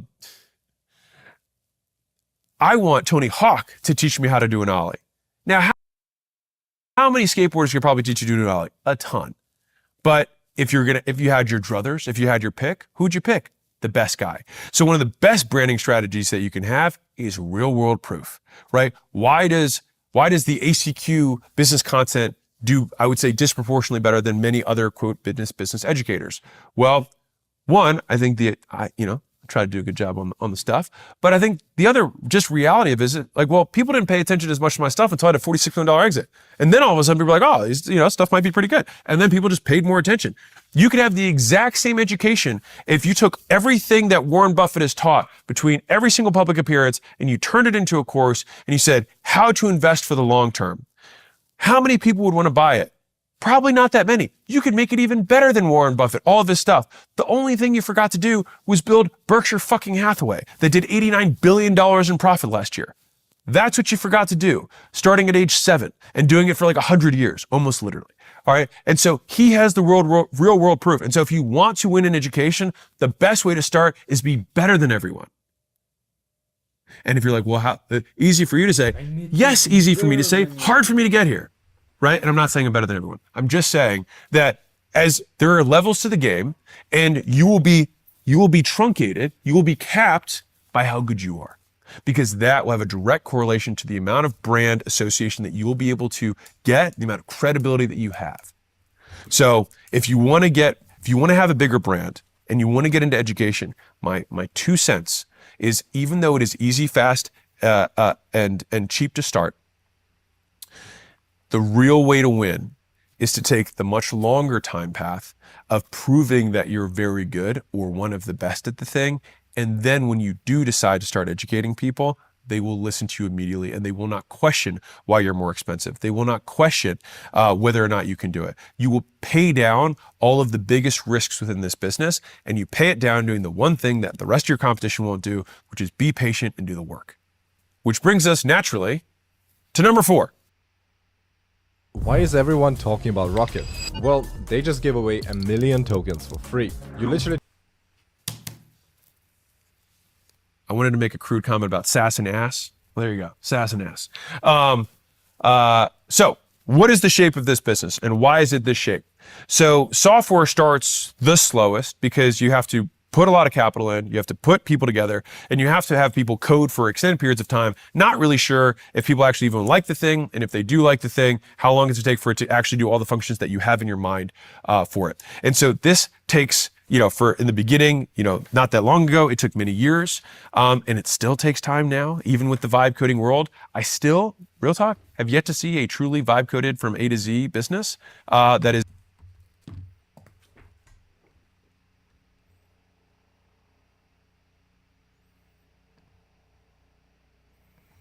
Okay, at this point, I'm real tired, bro.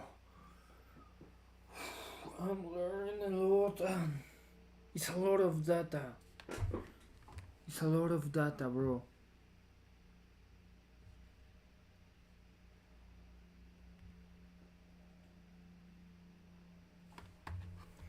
Whoa, bro. Whoa.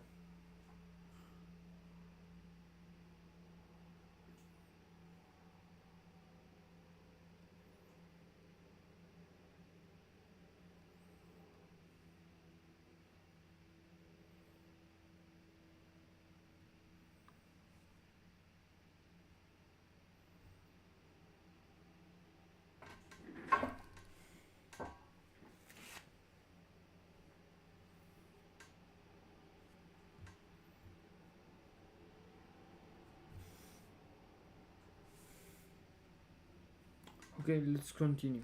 And do the work. Which brings us naturally to number 4. I wanted to make a crude comment about SaaS and ass. Well, there you go, SaaS and ass. So what is the shape of this business and why is it this shape?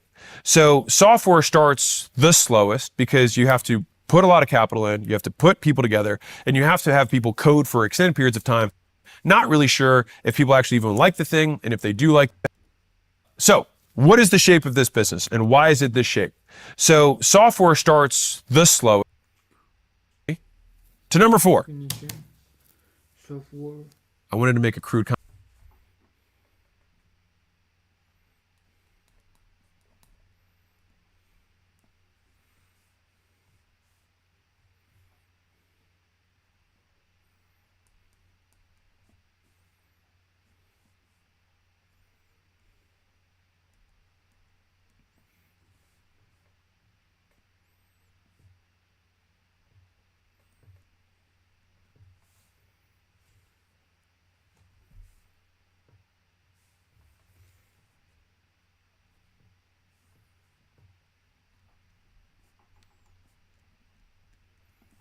Providing sheet.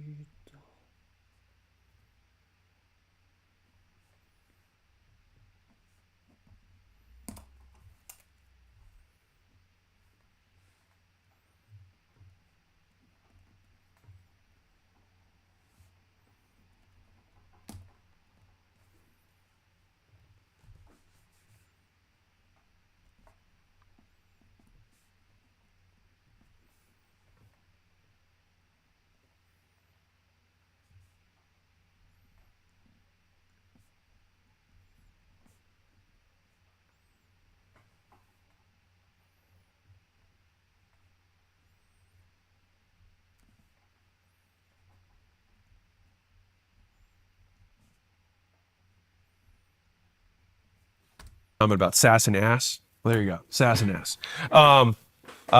So what is the shape of this business and why is it this shape?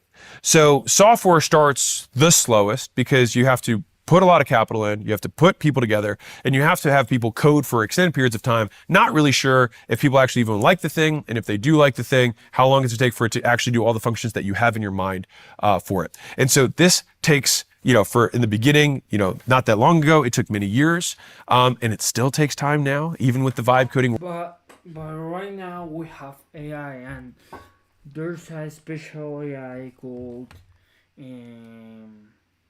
let me check, because Wait. It's an app that can create more apps. An AI that can create more apps, bro. But I don't remember the name of that app. Let me check.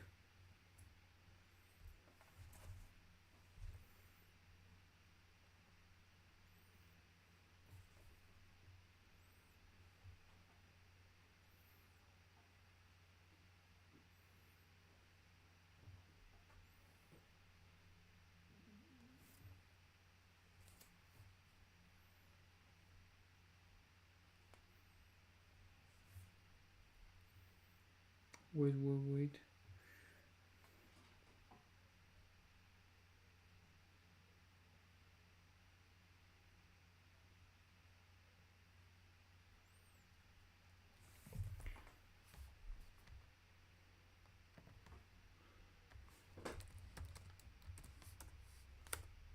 Let me check. Lovable. Was something with. I was thinking that was something with love. Love. Oh, okay, wait. This app. With this AI, you can create more apps, bro. So is right now it's easier, bro. You can create an app like Canva or like CapCut with this AI, bro. It's super powerful. Lovable.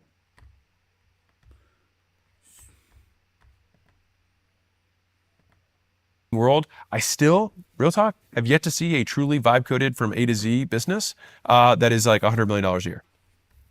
See a truly vibe coded from A to Z. Vibe coding. Perfect.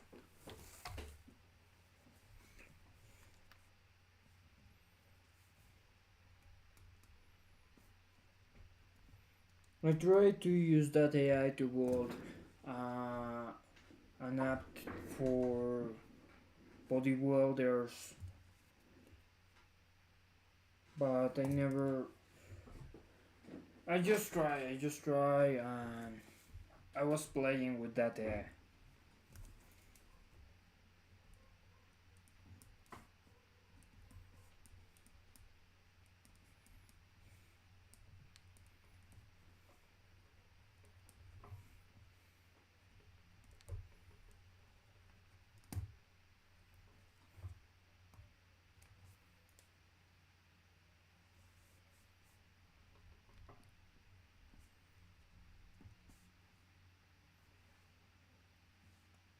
Z business that is.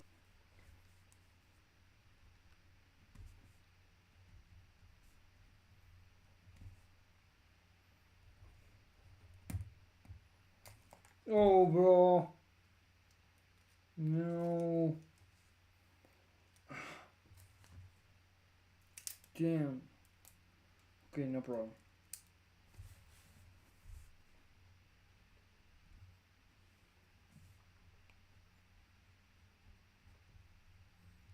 Perfect. Like $100 million a year. And I even, we had a conversation with Amjad, who's Replit CEO, one of the key, I think they're at 150 million or something like ARR in a very short time period. We had a conversation about people who use Replit to vibe code software. And interestingly, I think he mentioned one or two examples, and they have like lots and lots of customers of like $1 million businesses, $2 million businesses that use the vibe coded software. And so I think that it is getting better and better. Is it there yet? I think it has struggled to have the robustness of, I'll just call it manual or human-based software, but I think that will get fixed in time and probably relatively quickly. But for right now, it still does take time and takes years to make a truly good product that is also scalable. So sure, maybe you can sell it to a handful of people, but can it support 1 million users? Not currently, the vibe coding world.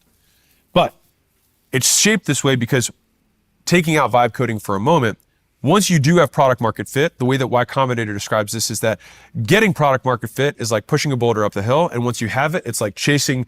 This is that getting product market fit is like pushing Okay, wait.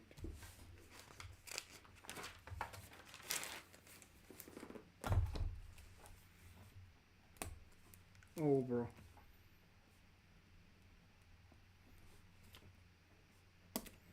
Oh!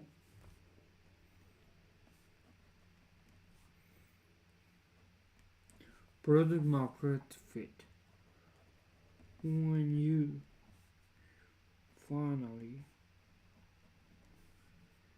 find the right product that a specific group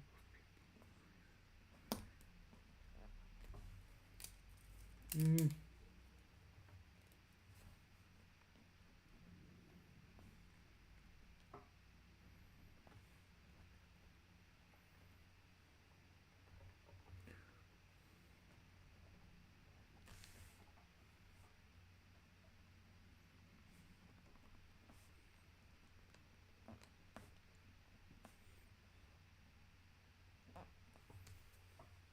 Necessary to buy.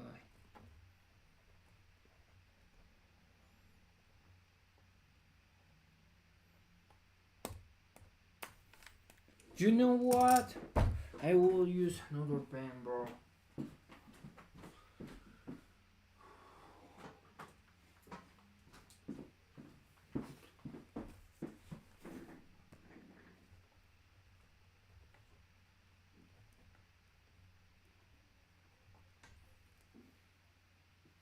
Let's do something. Can I open this? Hold it. Oh, okay, perfect. I will change this for this because this is the one that is working. Oh, bro. Wait.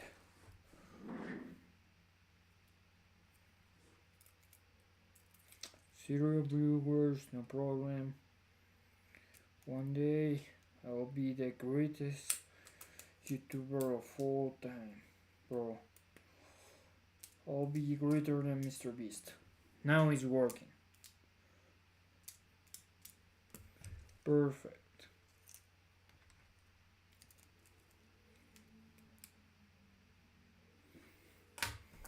Alright, perfect.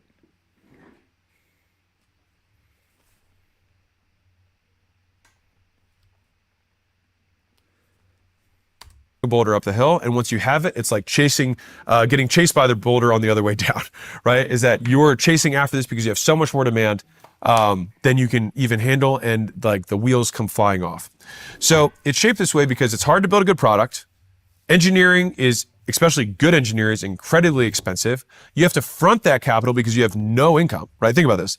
The rest of these businesses, you can get pretty close to bootstrapping. SaaS, the reason there is such a big venture capital industry is because it costs money, millions of dollars to get the level of talent required to make great products in engineering. And you have to front that for like a year, sometimes 2 years before you even turn a dollar, right? And definitely not enough dollars to make it profitable. And so you have this very long, very unprofitable runway. And so as a result of all the businesses I just described, the fewest number of businesses are in software.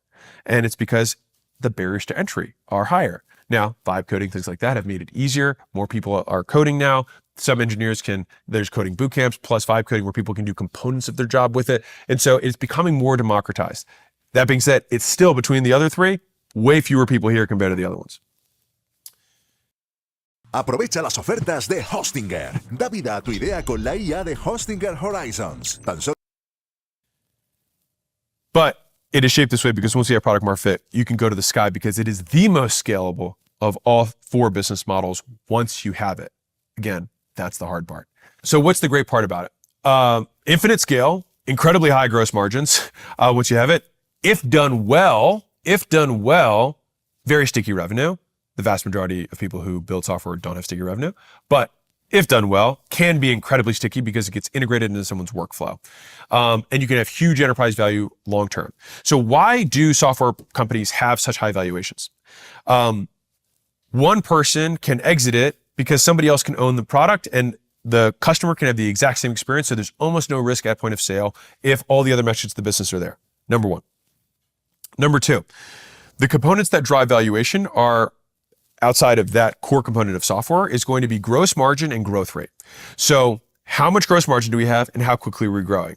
Now, the third element of this growth rate, which almost always happens at scale, gets factored in, is going to be revenue retention. So of course, you can go from $0 to $10 million very quickly because you can just sell a lot of people something and you'll have high growth rate, not gross margins. But if the customers are leaving, we have no stickiness. And this is where many people who come from this world, in the information or education world, or services world, or even e-commerce world, they say, oh, this shouldn't be hard. I can have an infinite backend. I'll just cobble some stuff together. I'll get an outsourced developer and we'll go sell the thing. The problem is this business looks identical to this business, the information business, until you have revenue retention. Real. So that becomes the priority in this business. And I'm getting ahead of myself, so I'll tell you how to do that in a second. So let me tell you what sucks about this, because I just told you, oh, the infinite scale, lots of money, huge enterprise value, lots of gross margins. Why does it suck? Very slow start. Founders often quit early. Why does it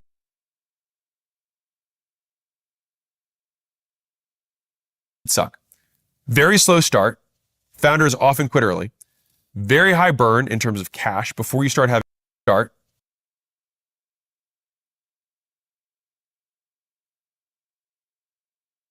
Founders often quit early.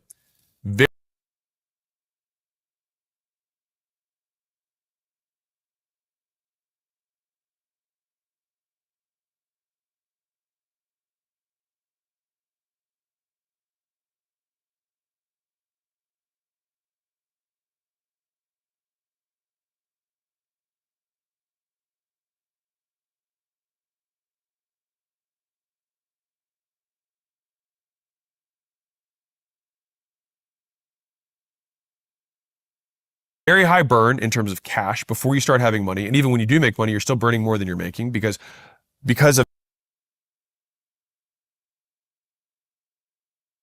how software works, because of its infinite scale, the vast majority of people are not willing to pay a lot of money for it.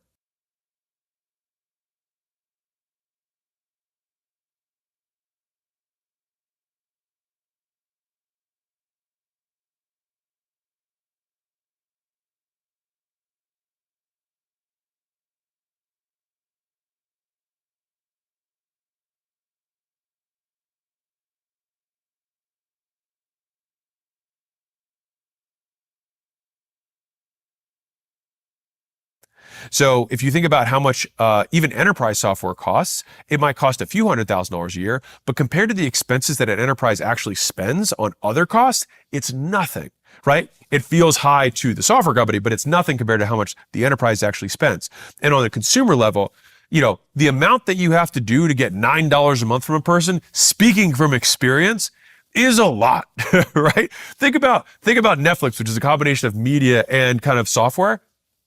They have to they have to entertain the world and make world-class, shows. They have to make The Witcher. They have to make these unbelievable shows just so they can get their $10 a month. And they go to 13 and people are like, I'm leaving, right? Outrageous, $13. What are these people talking about, right? And so people's willingness to pay, because they know there's almost no incremental cost, is very low, which means you have to have tremendous volume to actually make real money. Now, the advantage is, the new ChatGPT image model is now on Artlist, and it's a full-on creative celebration. It can handle that volume, but it sure as hell is hard to get 100 million customers, right? And so it can become very emotionally difficult for this long period of time where it basically never makes money.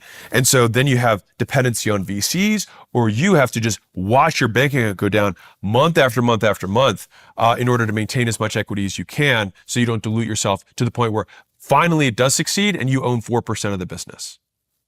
And that there's more, scar stories behind that than I can possibly tell you. So what's the problem that you have to solve? Number one is you have to survive the early years before product market fit. This is the biggest issue.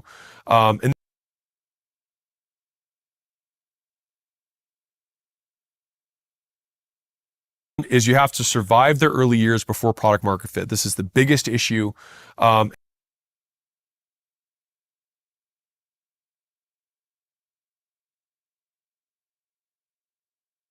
One is you have to survive the early years before product market fit. This is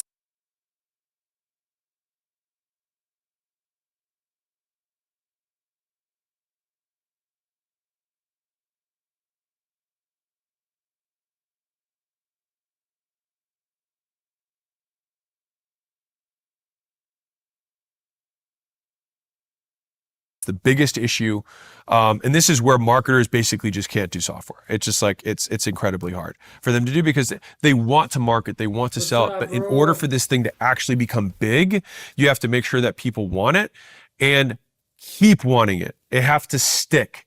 And so not only do they have to buy, they have to keep using it. And so that is the hardest part of doing it. I was listening to an interview by the Dropbox founder, and he was talking about how he used to pay people from Craigslist to come in and just use his product in front of him. And he said the first time they did it, 5 out of 5 people who used it didn't upload a file because they couldn't figure it out.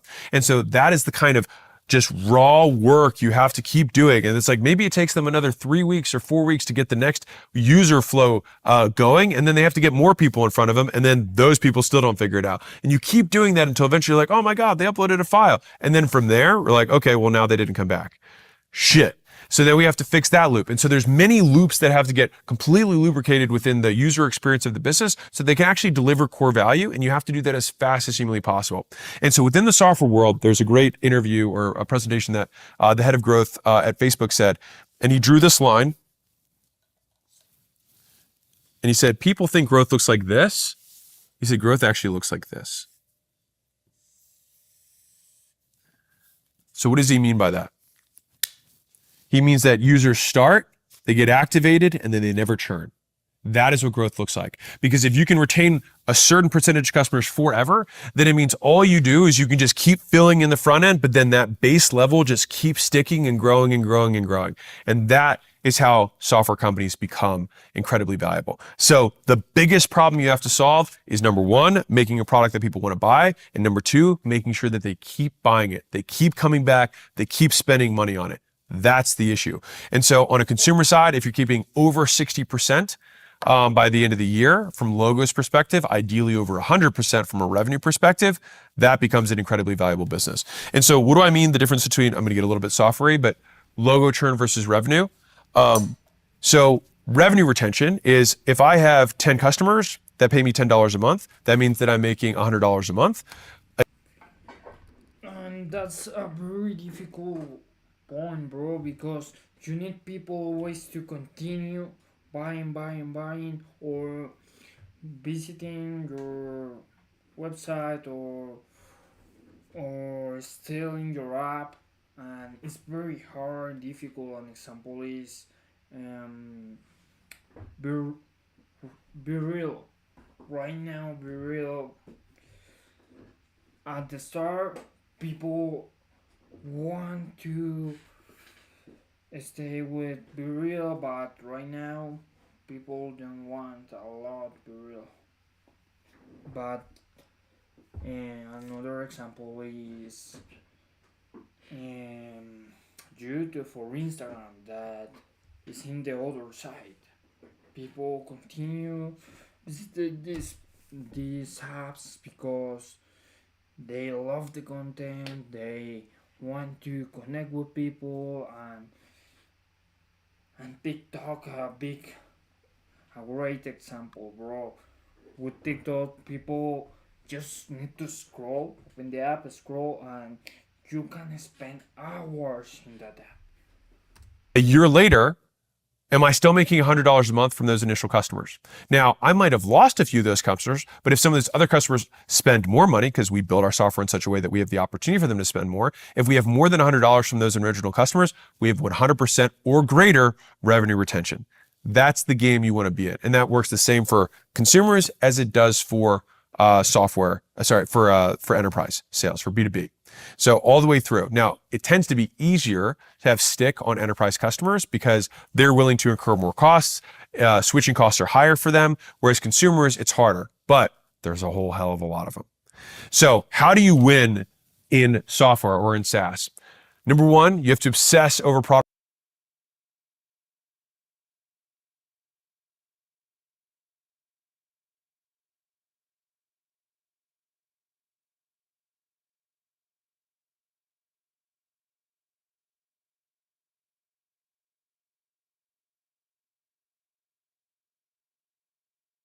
product quality and customer feedback. You have to be absolutely customer obsessed.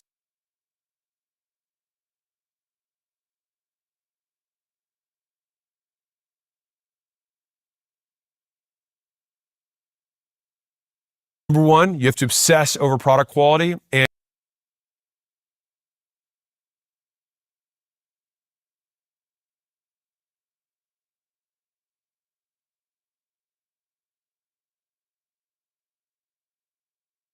customer feedback. You have to be absolutely customer obsessed. So at Skool, for example, so we own a software platform. We have 20 million users, right? So kind of legit.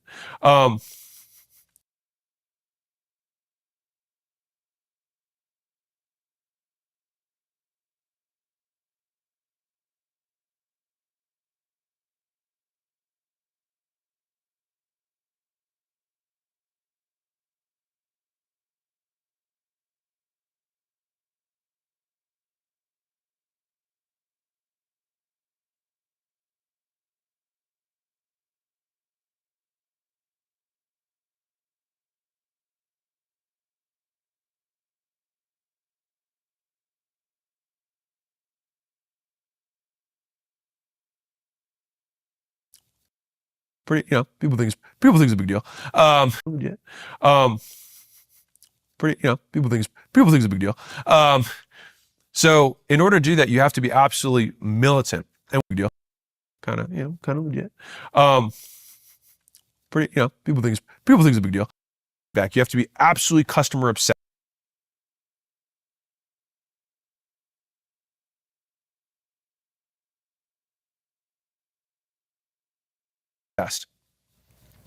So at Skool, for example, so we own a software platform.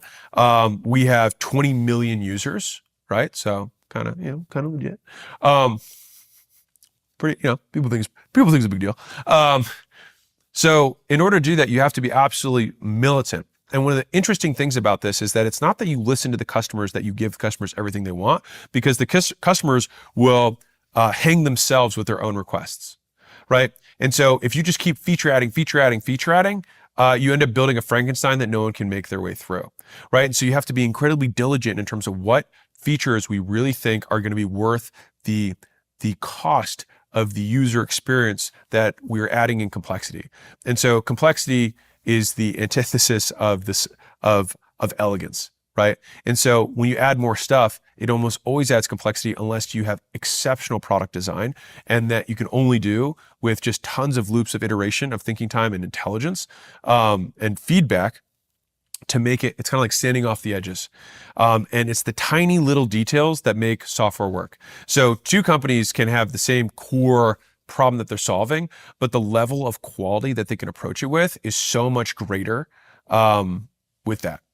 So next one is in terms of the way you win in this. So you have to retain the customers. The next one is you have to have some sort of viral component to the business. We want to have a loop to this so that when we bring one customer, they bring 1.1, right? They get an extra customer in the door for us. Because at the ultimate scale, especially with software that tends to be lower priced, Tu decisión clave es la propuesta que decides lanzar. Cuando tú ofreces tu producto, el cliente it becomes very difficult to use paid ads as your primary way of acquiring customers. And so you can absolutely use paid ads as a way to get customers, but you need to have some viral loop that over time can continually compound down the cost of acquisition. And so like Facebook would have had to spend gazillions of dollars. They spent for sure a lot of money to acquire customers, but the key component that they knew is that if they could spend to acquire one, they could get two more or whatever their viral coefficient was. To come afterwards. So it takes that cost and then divides it by 3 because 2 other customers, but then those customers get 2 other customers and it continues to proliferate, right? ChatGPT was able to get to 1 million users in a week because of virality, because of strong word of mouth. The other way that I would note is that software is a quality over quantity game when it comes to talent. There absolutely are 10x and 100x engineers. They also tend to cost 10 or 100x the price. And so you have to be willing to spend a huge amount of money for way better talent.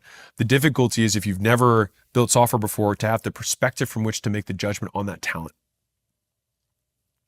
And so this is where you becoming educated or you being very good in and of yourself or getting a strong technical co-founder can be important for having a good filter for who really has the chops to code, and always building with the end in mind of like, we need to build this thing with scalable code, good documentation from day one, so that this thing can really rip once we have product market fit and our viral coefficient figured out. And then the loops where we get return loops, we get referral loops, we have upgrade loops, all the different loops that have to get built into the user experience. We've removed all the friction from them. And I'll leave you with one final thing from design, which is the way you make an exceptional product is that you cannot actually make something good. What you do is you find a good outcome that everybody wants. That's the easy part. And then you remove all friction between where someone is and them getting that outcome. That is what good software does. And so if you think about all the benefits that come with having a phone and you remove all the friction associated with that, you get an iPhone. That's what Steve Jobs did so brilliantly. He looked at what everyone wants with a phone and said, how can I make it so it's so easy that a child, literally babies, people who don't speak English, can figure out how to use the device and get what they want out of it. And they can do it immediately. That is how good software is built. It's by the removal of friction. If you remove everything that sucks about getting what someone wants, by default, you will have something good. So the reason I wanted to go over these in so much depth is that every business has features and bugs, like I said earlier. And one of the big mistakes that I'll see businesses do at different levels, and I'm talking not just like, $1 million or 10 million, but I see $30 million, $50 million, $100 million businesses come with similar issues, which is their complaint will be a core feature of the business. And they will say, there's something wrong with my business because I'm struggling with supply chain issues. I'm struggling with cash flow as we're scaling too quickly. Or I'm really supply constrained because it's really hard to find good people. Or, you know what? Getting customers is tough. Like ad spend is going up and it's costing me more to get customers every single year, and ads don't really work like they used to. Or, it's really expensive to do this company and we're burning a ton of money and we're just hoping we can make it to our next round, but we're not keeping customers as long as we really need to. We're not hitting our revenue retention goals. Every one of these businesses has features. All right. These are the core hairy problems that make these businesses. And so as soon as you can identify one, there's nothing wrong with your business. This is the core struggle that creates the model that you chose to get into. And so if you know that, the flip side is that what's hard for you is hard for somebody else, which means that if you conquer that problem, you unlock huge amounts of enterprise value. And so the way that I think about this when I'm approaching these problems is, how much enterprise value will I unlock if all of a sudden my service business, I can get 2 people up to speed per month? Well, if I got 2 people up to speed per month, I might add $10 million in enterprise value or $50 million in enterprise value to my business. Okay, well, if that were the case, am I willing to dedicate $100,000 of resources, $500,000 of resources and time to solve that $50 million problem? Hell yeah, I am. And so once you can appropriately appreciate the value of the hairy problem that you're trying to solve, you can then put the right resources towards solving it rather than constantly questioning yourself and thinking, oh, there must be something wrong with my business. And I think just having that level of clarity of there's nothing wrong, this is the problem that I get to solve. This is what the marketplace will literally pay me gobs of money to just figure out. And so by then saying, okay, this is my focal point and just shutting the rest out, you can then get really clear on, okay, if I have to solve this problem and I have to thoroughly solve it, not half-assed, not duct tape, this is core to the value creation of my business.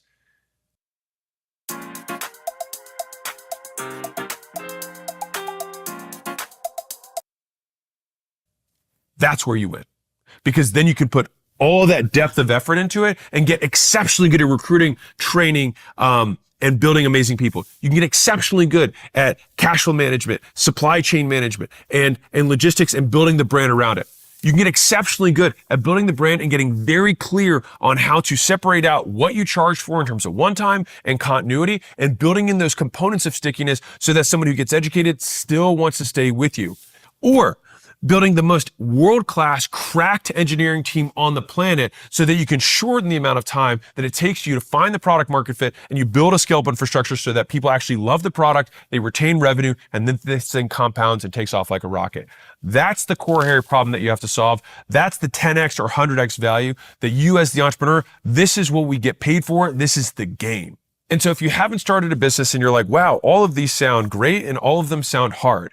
Well, which one is right for you? It depends a little bit. And I almost wanted to make a quiz on this for like, what's your personality type? Can you match the business to the personality type? I think you kind of can, because some personalities are just like more willing to suffer for longer periods of time. They're more, detail oriented, and they're very particular. It's like, well, if I said, hey, I have an engineering person who has some mix of creativity, disregards the opinions of other, and is willing to suffer for long periods of time, who's that? Software founder, right? If I said, I've got somebody who's like really excited, super promotional, doesn't like details, but just like loves promoting, what's a good business for that person? One of these, right? Good promoters do really well in e-commerce. Good promoters do really well in education. Now, again, you still have to have a good product, like all businesses, but these tend to be more marketing heavy. If I have somebody who's just exceptionally skilled at something and is a very good teacher, ironically, some of the best teachers at stuff can have amazing service businesses. And if you're somebody who loves people, this is a business that you want to be in, right? Because you're going to always have people around you. If you love building culture, if you love, which I actually didn't talk about, but culture is going to be the internal brand of this business. And because you have to get many people to behave in a specific way, brand is how you do that to customers. Culture is how you do that to your employees. And so if you can develop people and you love pouring into people and you like leading people, notice people being the main word for all of this. The three other business models have far fewer people. There's people for sure, but far fewer than a service business. Service businesses, you got to love people in order to do them. And so that should give you a little bit of a mix of which one might be right for you and what path you might be on. Here's the best part of all. I've owned all of them and I've done well in all of them. So it's not to say that one is better than the other. It's just that which one's right for you and which one's right for you right now. And the best part is life is long. You can change your mind later because you can get out of that business. Because the reality is that if you've never started a business before, the likelihood the first business you start is the last business you own is almost zero. Bonus section. So what shape is acquisition.com if you're curious? So acquisition.com, it depends on the revenue line, actually. So the books, if we want to include that, and ACQ AI, is kind of a blend of these right here because ACQ AI is software.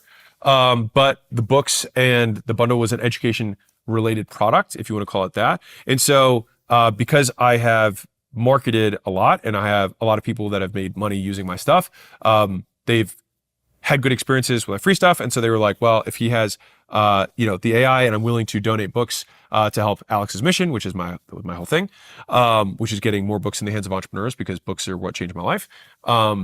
Then that was a combination of these two, which is why it was able to do a significant amount of revenue in like a weekend, right? Like how else could you scale a business? Like there's, people are like, they went from 0 to 100 million in ARR in X period of time. It's like, well, I went from 0 to 100 million in 60 hours, right? If you can promote well enough and you have a good offer and a good product and you have a good history with an audience, then the likelihood that they'll want to buy the next thing.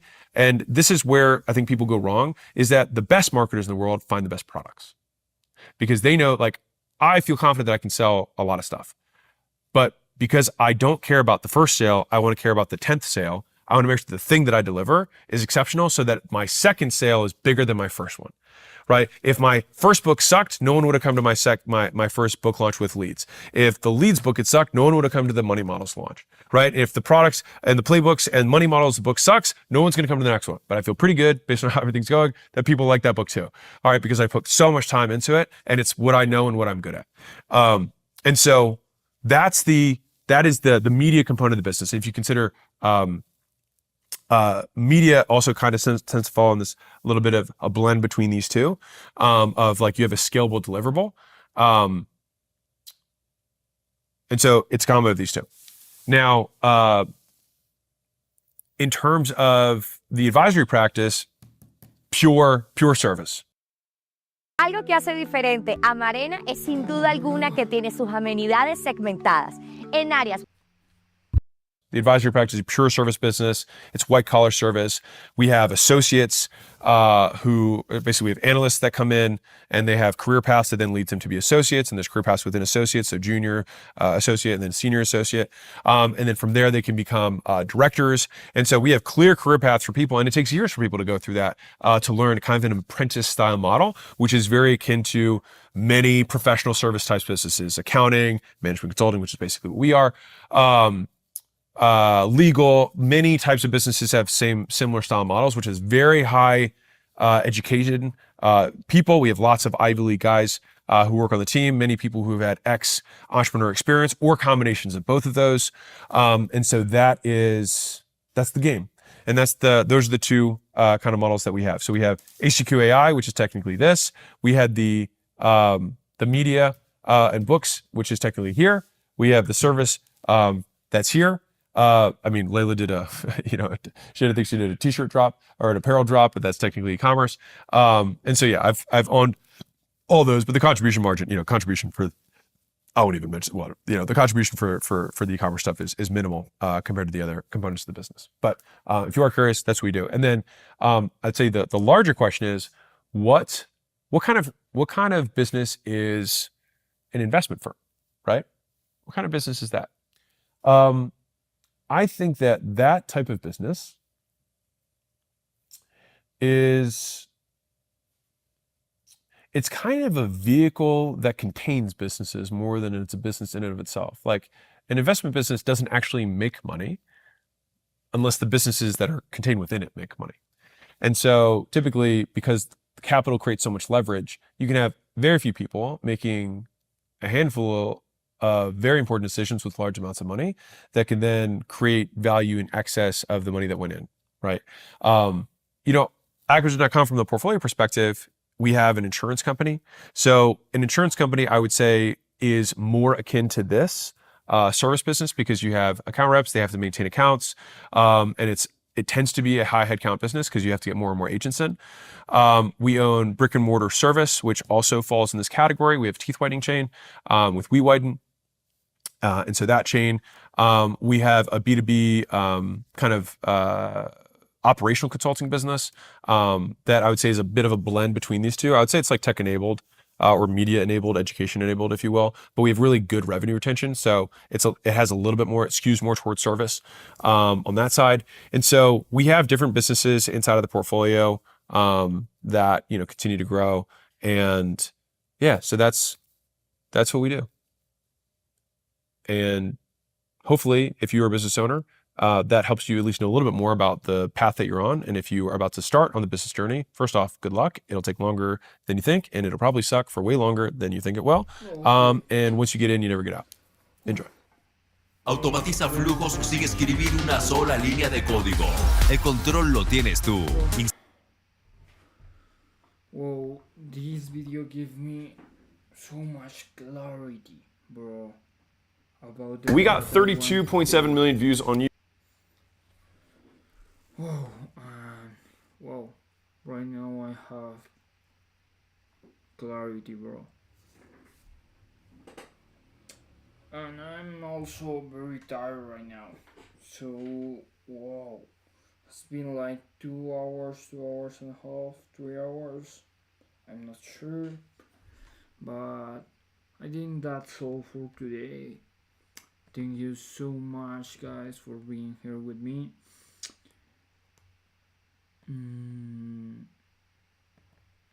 Okay. Oof.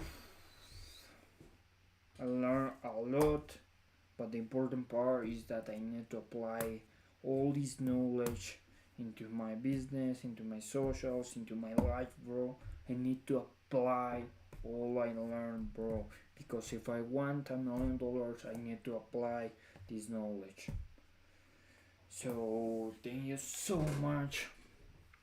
See you tomorrow, guys. I post every single day. I go live every single day. And I will fight for my dreams during 365 days, bro. Right now there are only 351 days left. So I need to hurry up and make $1 million. So thank you so much, and I just want to say, remember that you only have one life, one shot.